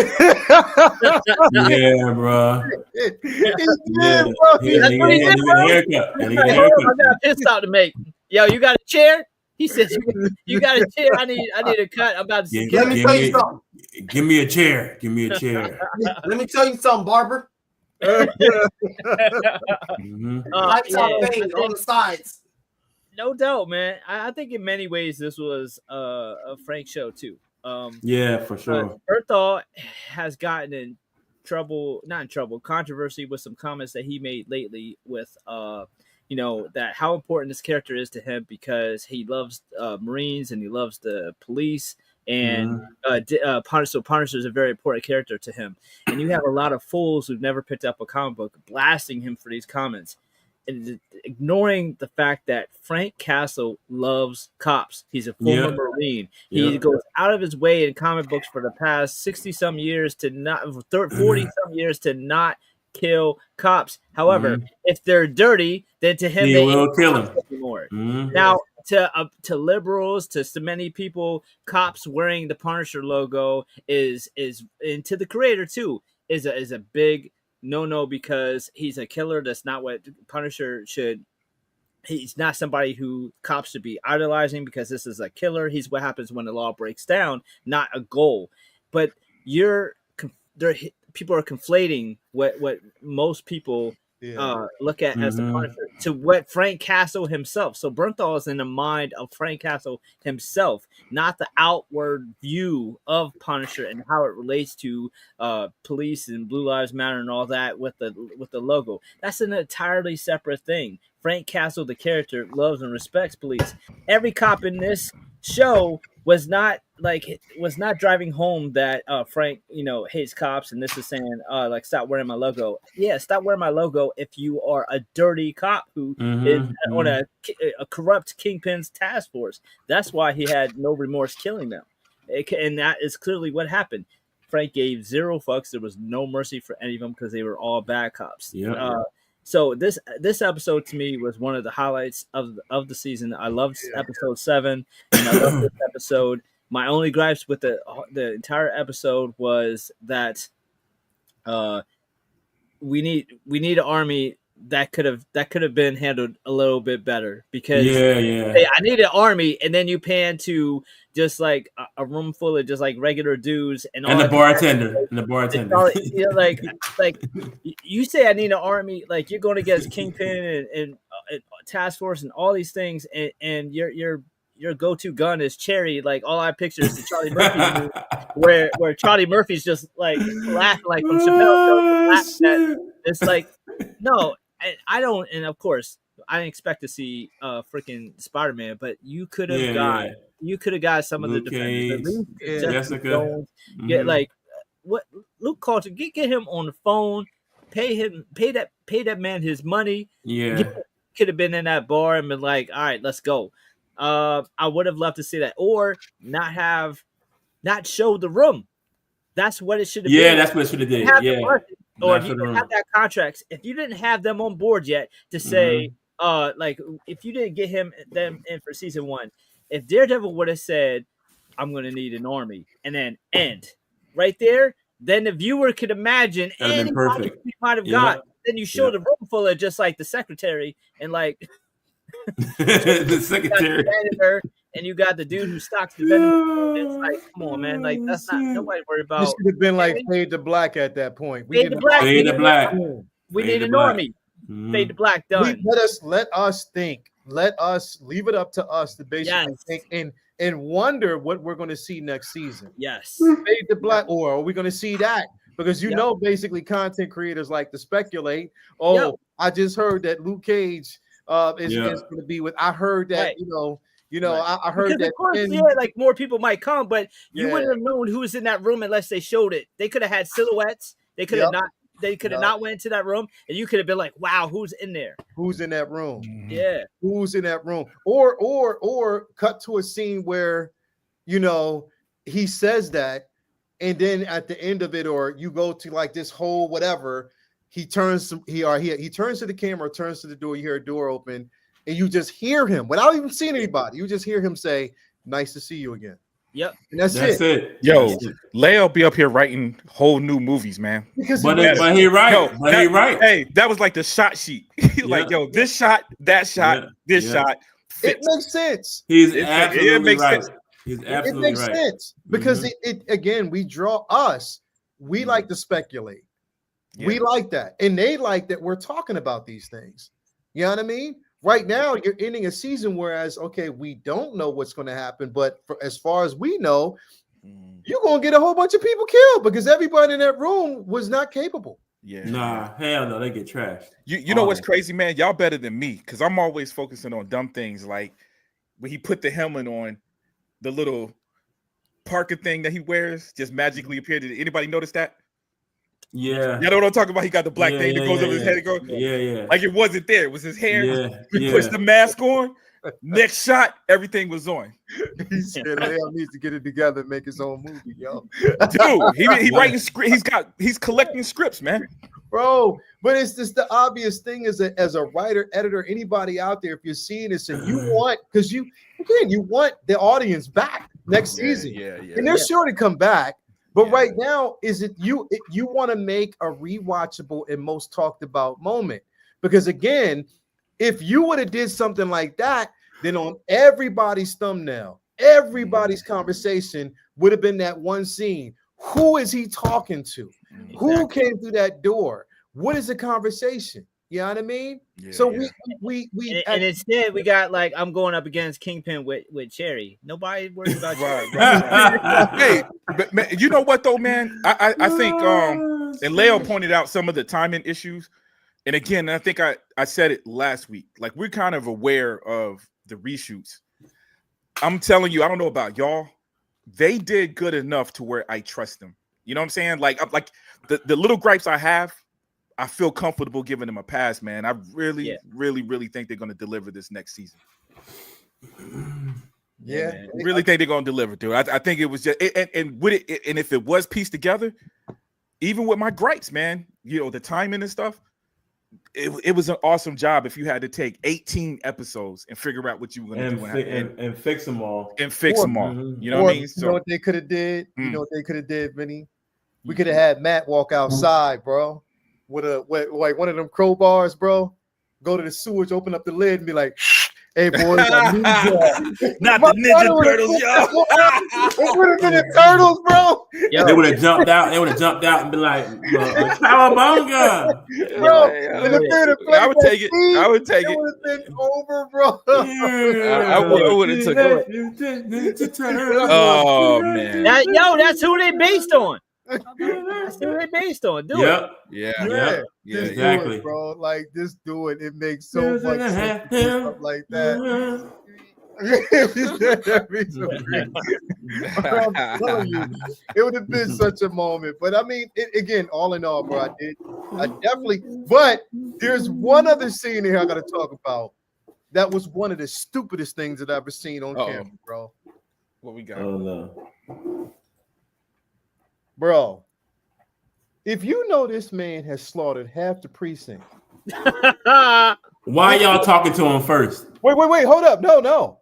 You know this man slaughtered half the precinct. You know he is one of the most dangerous individuals in the country. That your entire precinct, or even these individuals, are predicated off of making him the martyr because they worship this man. But you know that he is completely dangerous. And he is willing to do whatever it takes. Why the hell would you walk up to that cell and shake that man's hand? Oh, what an idiot! What an idiot! Well, he was a newbie. He was new. Yeah. New. He was acting. No. Well, he was a rookie. He was a rookie, and then he had to have known. I'm pretty sure they walked out there and be like, "Yo, everybody else in here, cool. Don't touch that. If you out there green with no experience, you will have some f-ups. Trust and believe. I've witnessed it. So when that scene made sense because I'm like, yo, he about to. I the whole time I'm like, yo, Frank about to get him. He about to get him. Mm-hmm. He about to get out. He about to get out. In here with you. You're locked in here with me. You're locked in here with me. Yeah, bro. When he grabbed that man's hand, I said, it was over. I said, yo, don't shake his hand. Don't shake his hand. Don't shake his hand. Yep. Yeah. Hey, but didn't it go worse than I thought? It went worse than I thought it was going to. He like broke that dude's whole arm off, yo. Yo, he broke his arm, bro. I thought he was going to do the old school, just bang his head up against the. Yeah. Nah.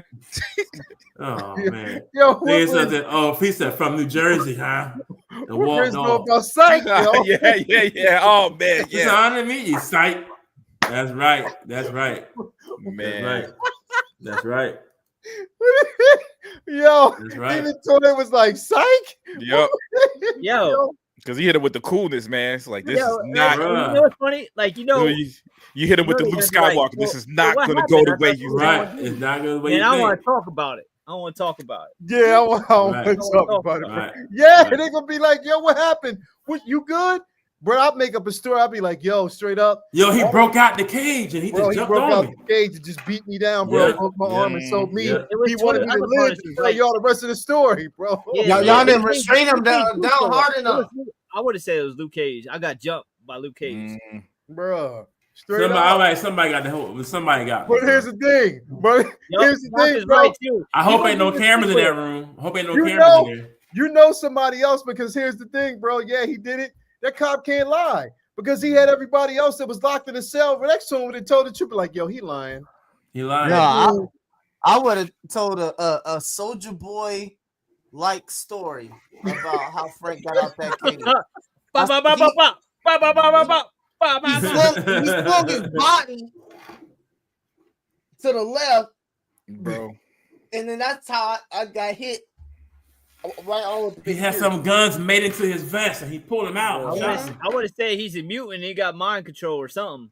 Yeah. Bro, something. That boy wasn't right, man. There ain't no way in hell I would shake that man's hand. He putting his hand out there, and be like, dude was a fanboy, bro. A green fanboy, dog. Bro, if anything, bro, I'd have been like, idols. What's up?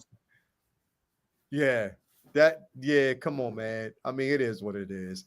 Listen, great episode. I can't wait to the next season. I can't wait to Frank's special. They're setting it up for some good. Even though I still die on this hill. That was a mistake getting away with Muse or killing Muse off early, bro. Yeah, that I was mad about that myself. I can't. Yeah. I have to die on that hill. Yeah. I'm hoping there's a type of redemption for what they did there because that was dumb. Or maybe he's really a mutant. He'll come back. Maybe he's not really dead. Maybe he's healing. I don't know. Or maybe it's somebody who's you can argue against that. Yeah, That's one of the more non-negotiable points. Like nobody liked that. Nobody liked that he went out that early. No. Yeah. No, nobody did, bro. Especially knowing Muse from the comics, like, bro, Buddy's a damn inhuman. So I mean, that's what so maybe I thought he was gonna get the bullseye treatment. You know what I'm saying? Yeah. And then just throw him out there, and then boom, we could just, basically juggle those two characters for Matt. Boom, and then alongside Wilson Fisk, that's enough for seasons. Yo, go that's ahead. Funny. That's Tell funny, Unicorn bro. You kiss my That's funny, bro. Yeah. They throwing that in your face, dog. That's wrong. They are, bro. You already know. You already know. That's wrong. Anyway, man, thank you guys for being here. Great show tonight, everybody. Again, I know we had two other things to get to. We just haven't got here yet. In the interest of time, we will. That's prop fault, bro. That's prop fault. It was man. I could think of. I've been timing y'all talk, man. No. I'm let you know y'all time when we get off air. Listen, that Spawn, you gotta hide that Spawn. We got shows, though. That Spawn took up too much time. Y'all spent 15 minutes making fun of my Spawn. Word. That Spawn took up too much time. You gotta put him in a case or something. See his ass, dog. Like, You be having him too close to the camera. He was like, "Yo, come here. You want to check out my Spawn figure?" He was like, "Oh, yeah." Where? What Spawn figure? Where is it? Oh, that. Oh, okay. You gotta come closer to see it. You already know, bro. Anyway, great show, everybody. Thank you guys out there for tuning in. Yo. See what I mean? Bro, go through every 193. Bro. Yeah. Bro. It's way bigger than Spawn, a lot of pieces. Yo, he says Spawn is becoming a show mascot. Spawn can actually sit on the side. He can actually sit in there. We need a bubble for Spawn. Free. We need a bubble, yeah. We need a bubble for Spawn. That's bro, That's it. It's Spawn, man. It's Spawn. Should be that. What are we talking about? Oh man, that boy got the embryo statue of Spawn. Yo, hold up.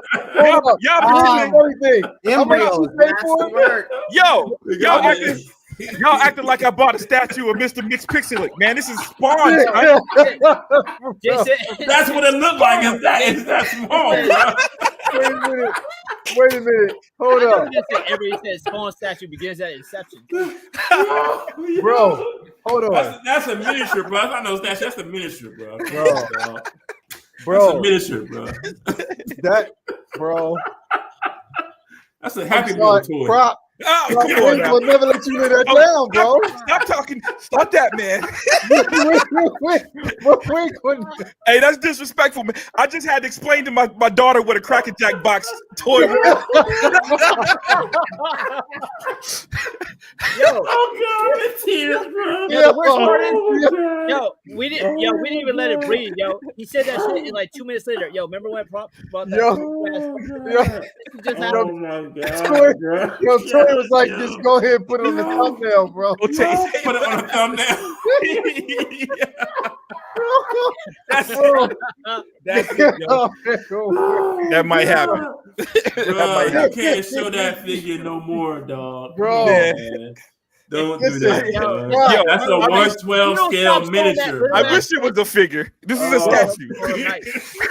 Bro, listen, the problem is, bro, when I look at that statue and I look behind Late Bloomer and I see that Venom up there, bro. That big ass Venom cost the same as that little ass man. Bro, that Venom behind him is $465. Yeah, on your desk is $400 and some dollars too. Hold up. Oh my god. Hold up, Bloomer. How much did you pay for that Venom? Oh man. Like $460, I think it is, right? Yeah, like that. Yeah. Prop, bro. How much pay for that? How much pay for that Spawn, bro? $450? It's $450, baby. $10 difference. I can't, bro. Yeah. Oh, I can't breathe. I can't breathe.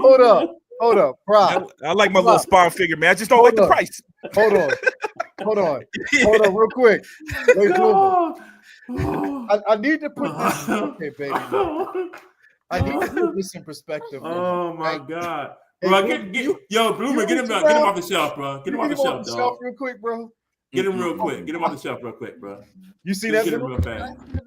You see how big that Venom is? Oh my god. Okay, so. Oh my god. It's huge, right? Yeah, I know. So I'm Venom. I'm literally crying, dog. I'm sorry.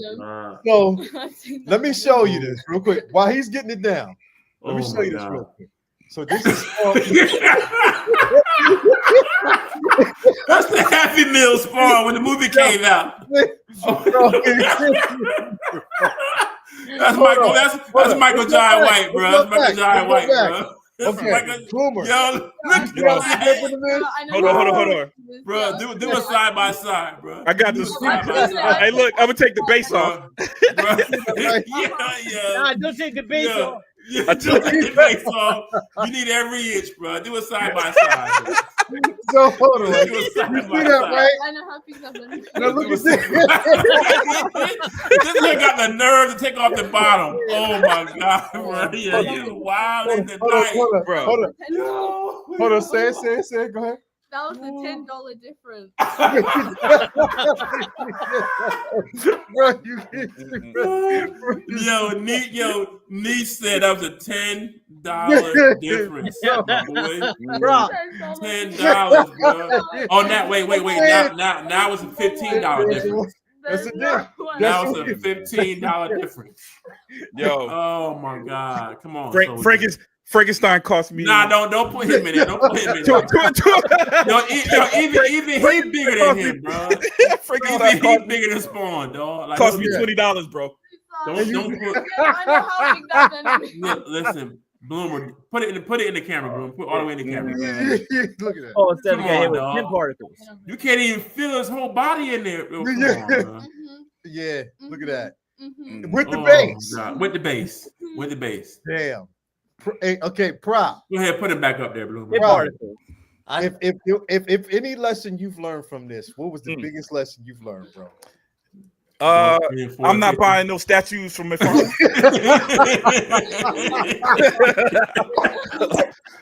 look for 3D print file first. I've got a 3D print. I'm gonna bring the 3D print. I got a 3D printer with me. Oh my god! Oh my god! Oh my chest! Dude, they got me with the Spawn #1 cover, man. That's what it was. Spawn #1, man. They got me with the cover. It's like I can own that. Commercialism at its finest, man. Own it, bro. McFarlane know what he's doing. It's there, man. It didn't happen to the best of us, bro. I get it. Oh man, I got like that once. Hey, listen, and I feel like I'm doing a good service because it gets a lot of comments on YouTube. I get the comments that are thank you, Prop Wiz, because we couldn't find any videos anywhere else on YouTube. So saved me. Because nobody else bought it. You saved me $500. Thank you. Genuine. I did my service, man. Crazy Spawn 2 for, bro. Like, man, bro. Oh man. Y'all wrong, man. He's here, man. He's here to stay, yo. Listen. Oh man, that boy said I like it. One day I'll forget what I paid for it. Now you'll forget. Yeah, you'll forget. We'll remind you though. Don't worry. We'll remind you. Don't worry. We'll definitely be here to remind you. Yeah. Oh man. Well, it's somehow going to make make it into the conversation every week. $450. Yeah, bro. And you got to remember, I bought two McFarlane figures. He said, hold on. Does it come with an unmasked head sculpt at all? Nah, but it does, like Ghetto Yoda says, it does come with the signature. Yeah, bro. Oh my god, bro. Ghetto Yoda said, I'm sure we have all made purchases that weren't exactly the best. At least the Spawn came with a signature. Yo, that's real. Hey, that's real Sharpie, man. That's real Sharpie. Yo. I'm looking at it. That's real Sharpie, baby. I smelled it. I mean, yo, it is what it is, bro. At the end of the day, Lord have mercy. No words. It is what it is. It happens, bro. It happens. Hilarious. But Prop, I look. I'm happy you took one for the team, bro. Yeah, I took one for the team, man. Word. You took one. He said, now, what company is that again? So I know how to look for them on eBay. McFarlane Toys. Oh, bet. Oh yeah, I'm gonna definitely cross him off on the search engine. Nothing McFarlane on my search engine at all. I want that on my search engine at all. He said, hold up. Charlie Unicorn said, fits in the D-top clean. That Venom won't fit. My man's, yo. Exactamundo. Oh man! In fact, I can fit 2 of these in the detox. Yeah, on top of each other. On top of each other. Charlie got your back, though. He's right, man. Charlie got your back, bro. He's like, I'm gonna fight for my man. Oh my god! Hilarious, bro. Oh my god, bro. I'll live. He said 2 of them. 2 of them. You're gonna make it through. You're gonna make it through this, bro. We got your back, dog. You're gonna make it through this. I mean, you're gonna make it through. We're gonna make it through. We're gonna lift you up. I ain't too mad at him, man. I pre-ordered some figures from him the other day.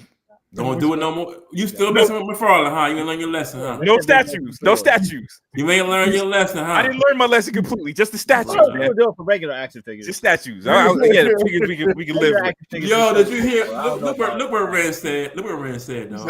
Belts off the spawn is quicker than venom. Bro, it's one stroke with the feather duster, bro. That's it. Bro, Ren's know what he's talking about. One stroke and it's clean. Oh my god. In fact, yeah. Oh, man. This is true. Yeah.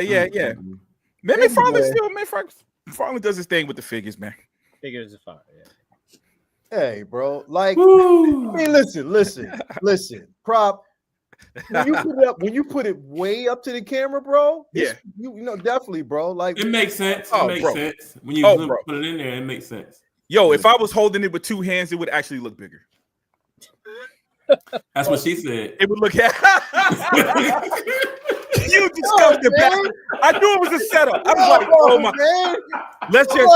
Maybe he'll just end the show. That wasn't even. Niece, I'm sorry. My bad, baby. That wasn't even Bloomer, bro. I would expect that from Bloomer, bro. My bad, niece. My bad, niece. You're looking. Oh, God. Stop, bro. I just wanted. I'm sorry, baby girl. My bad, niece.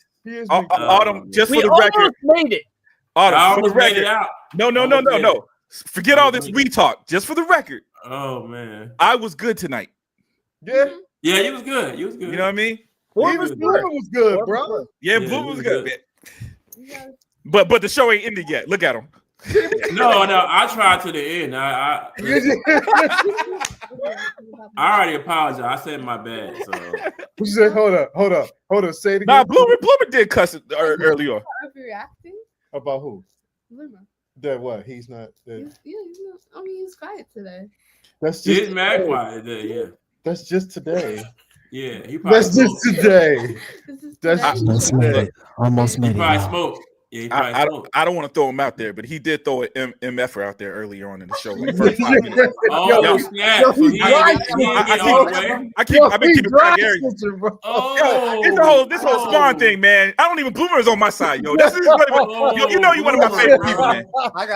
I got 2 bodies on me. I ain't gonna lie. He don't put you out, dog. Like nah, man. You know that's my boy, man. Bloomer, he put you out there, bro. That's wrong, man. That's all good. That's why I talked about Bloomer for a week one time, man. He gave me props about my my cinematography on my show. I was like, yeah, man, this kid on 1/6 scale, man. Oh man, he know what he's talking about. You know what you're talking about, boy. Man, we got you over there. The doc got you now. He said you snitching. Not even dry snitching. It's the wettest snitch you ever Dude, I got the time and everything, man. Around the 1 minute point, I heard him say. Now you know what I was looking at your pops on that damn Rocketeer helmet and that damn backpack. That shit is dope. I mean, that is raw. Yo, can I be honest with you? And I'm not exaggerating. I'm not exaggerating. Mm-hmm. I got a lot of cool stuff in this house, yo.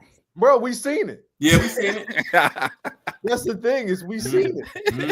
If y'all haven't checked out his collection, yeah, it's dope. He got his collection, bro. Bro. Mm-hmm. I got to do another one, man. Me and Philly, man. Your room about the same size as mine. It's big like my room. I was feeling pretty good until Philly did his, man. I think we dropped ours the same week. I was like, dude, is this dude doing this on purpose? Yeah. Outshine me. Anyway, man, thank you guys. Oh my God, bro. Definitely appreciate it. Yeah, man. He should send you footage to edit his. And you should send him footage to edit yours. And just see how it would be. That would be dope. That would be dope. My man over here producing. Mix masters. I try. Vinny, that's how it go. Vinny, what you got going on, bro? What you got coming up? Yeah, man. I'm excited for Andor tomorrow. We got 3 episodes dropping. Yes, I cannot wait, bro. Damn, it'll be crazy. And then I'll be here, but I got Disney Plus on my phone, so I'm straight. Man. Yeah, you're good. Yeah. It's crazy. So we'll be probably chopping it up about that this week on Civilized Scoundrels. I'm definitely going to try to get out to see Sinners again in IMAX. I'm going to try to see that again.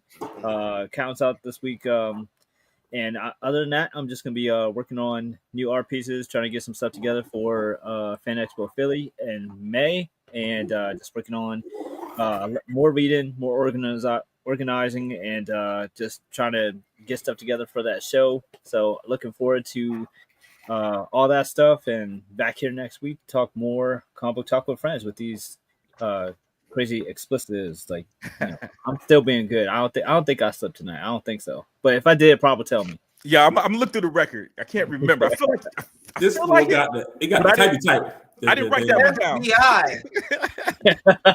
We got the courtroom joint going on.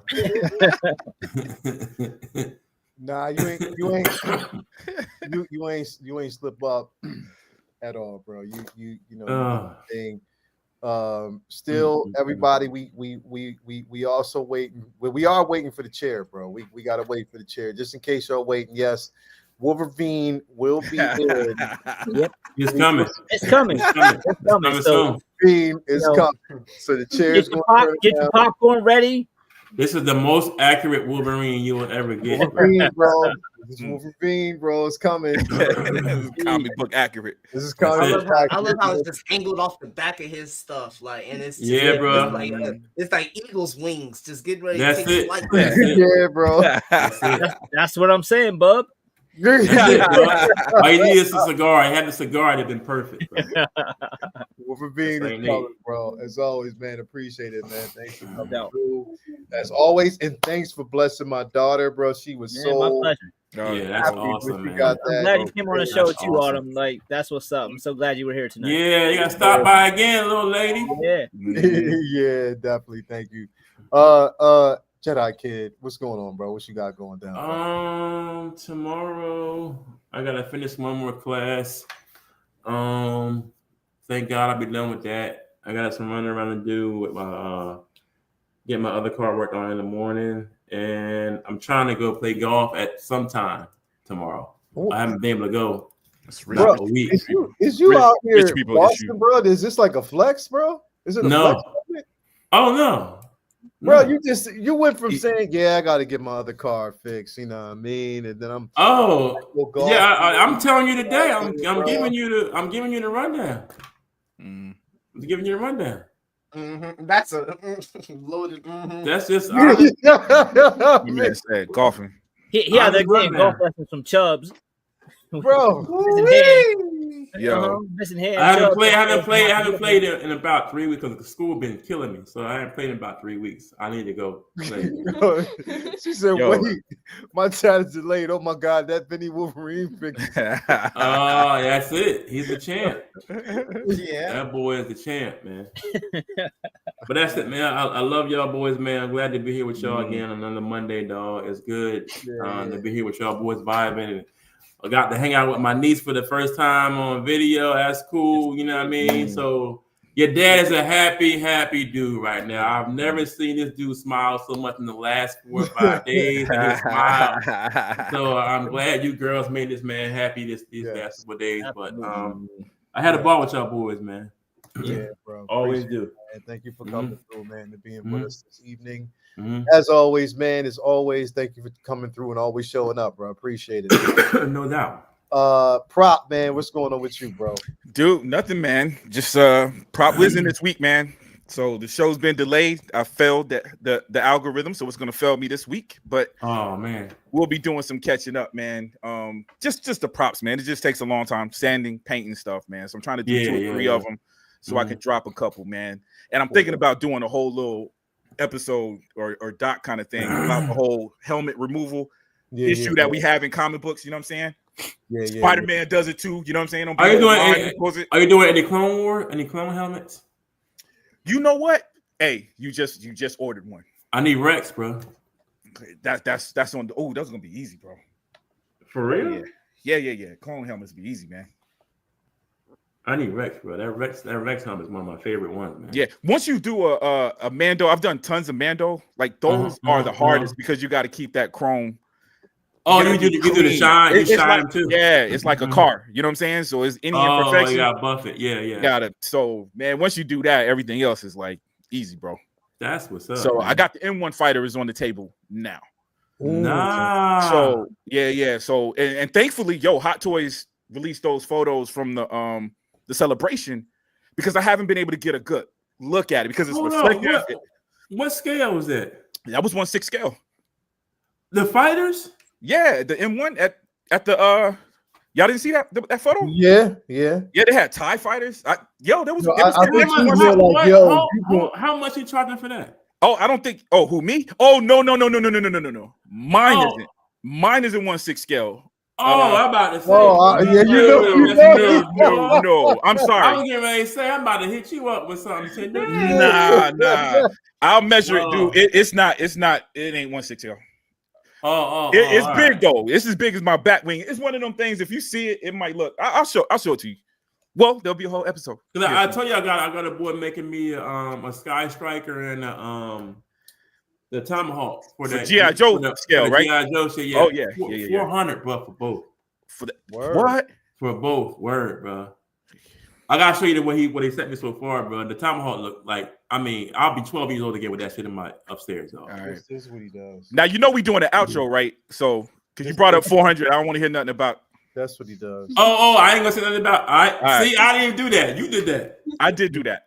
I didn't say nothing about Spawn, okay. Bro. You be flexing. Oh, you wild, dog. I didn't say nothing about Spawn, bro. You said that. Couple weeks ago, bro, I'm trying to let you live, bro. I'm not even. Oh man, let's go. Good night, anyway, man, thanks for being here, brothers. Yeah, man. That boy is funny, yo. Come on, Bloomer. Wait. This is the moment where everything can change. Oh no! It's always this moment. It's always this moment. I'm not doing nothing, yo. Where everything can change. We get through the whole episode and everything's be cool, and it can be this moment, this very moment. So I'm just preparing you. If it doesn't happen, I'm preparing you for the worst to save you for what could possibly be the best. Here's the thing. This is the moment. Okay. Last but not least, Bloomer, what you got going on, bro? I knew it. How do you follow that up? But it's coming. Man, you should be like, they're coming out. What I will say, man, is it's always a pleasure to be here. A blessing to be with my brothers on the panel, to speak about this stuff that we're obviously so passionate about. From Last of Us, whether you feel away or don't feel away, I think that is just a sign, a measure of good art or touching art, is if it makes you feel something. Yeah, true. Whether you feel strongly or negatively, it don't matter to me. It's like, you feel something, cool, we can have a conversation about it. I might feel away at the end of the day, but I'm going to respect your perspective always about all the stuff we share here. So very, very good experience that we had. It was great to meet you once again, Autumn. So that was a great experience. You got like late bloomer on the floor. That respectfully. Because there was so much stuff I was gonna say about that Sinners movie because his brother did. Yeah. But we go hold that off the next week. That's singing shorty. Yeah, we got brother didn't even let it go use the restroom. He said, "I want it now." We go with that. But anyway, if you check out my Facebook or my Instagram, you do know that I just got in my spider pump. Yeah, I saw that, bro. How tall is he, yo? Is he same size as 2099? Actually the same height as 2099. No, he that tall? With his hair and everything, just about the same height. Bro. I got them almost side by side in my collection right now. Yeah. Damn, bro, that's dope. We are dope. You ain't had to chase. You ain't had to chase UPS down for it, bro. Nah, man. Actually, tell you what. I hate that app, because they'll show you your truck is on the way, and I'm like, oh, he's finna pull into the thing, and it'll be the next day to the park. And then you go past the park, and I'm like, nah, bro, listen. You gotta back up, Pull in, bro. Yeah. And I'm like, I'm on my way to work. They always wait till I'm about to go to work. I used to hate that shit. I've been here all early morning. Y'all ain't do nothing. Y'all ain't say nothing. Yeah. And then when I need to pull off for work, you talking about, oh, we at front. I bust the quickest effing Yui I could. Because I don't like my packages on the porch, bro. We live in a great community. There's really people that are really nice, but nah, bro.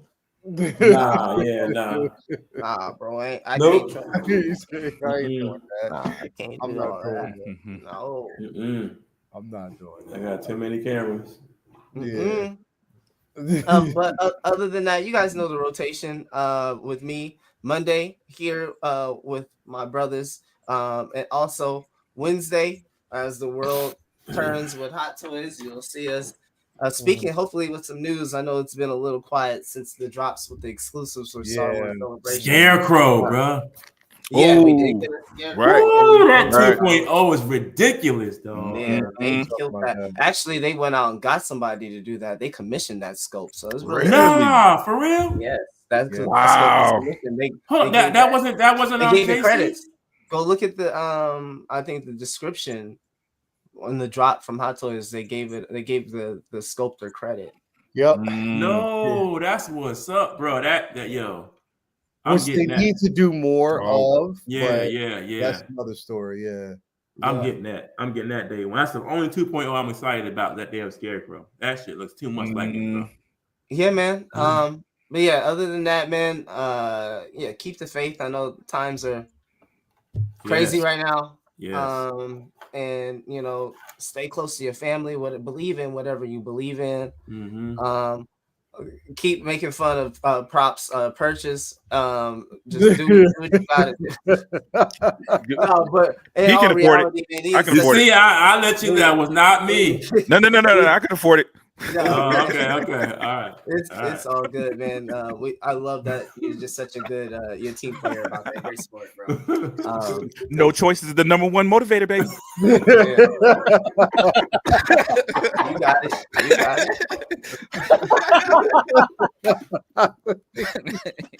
Bro, I don't even want to say that now. He just go right back at it, dog. I'm trying to be. No, oh my god. Oh man, yo, this dude, bro. Wow, crazy, we about to add 10 to 15 minutes to the show easily. No, man, you gotta go to bed. If I reach over there and grab it, man, it's going. That's 10, 15 minutes easy.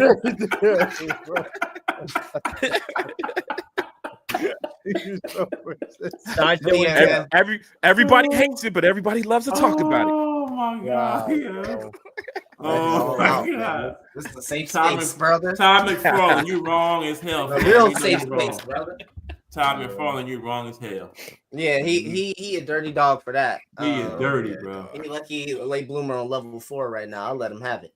But anyway, man, like I said, be good to one another out there.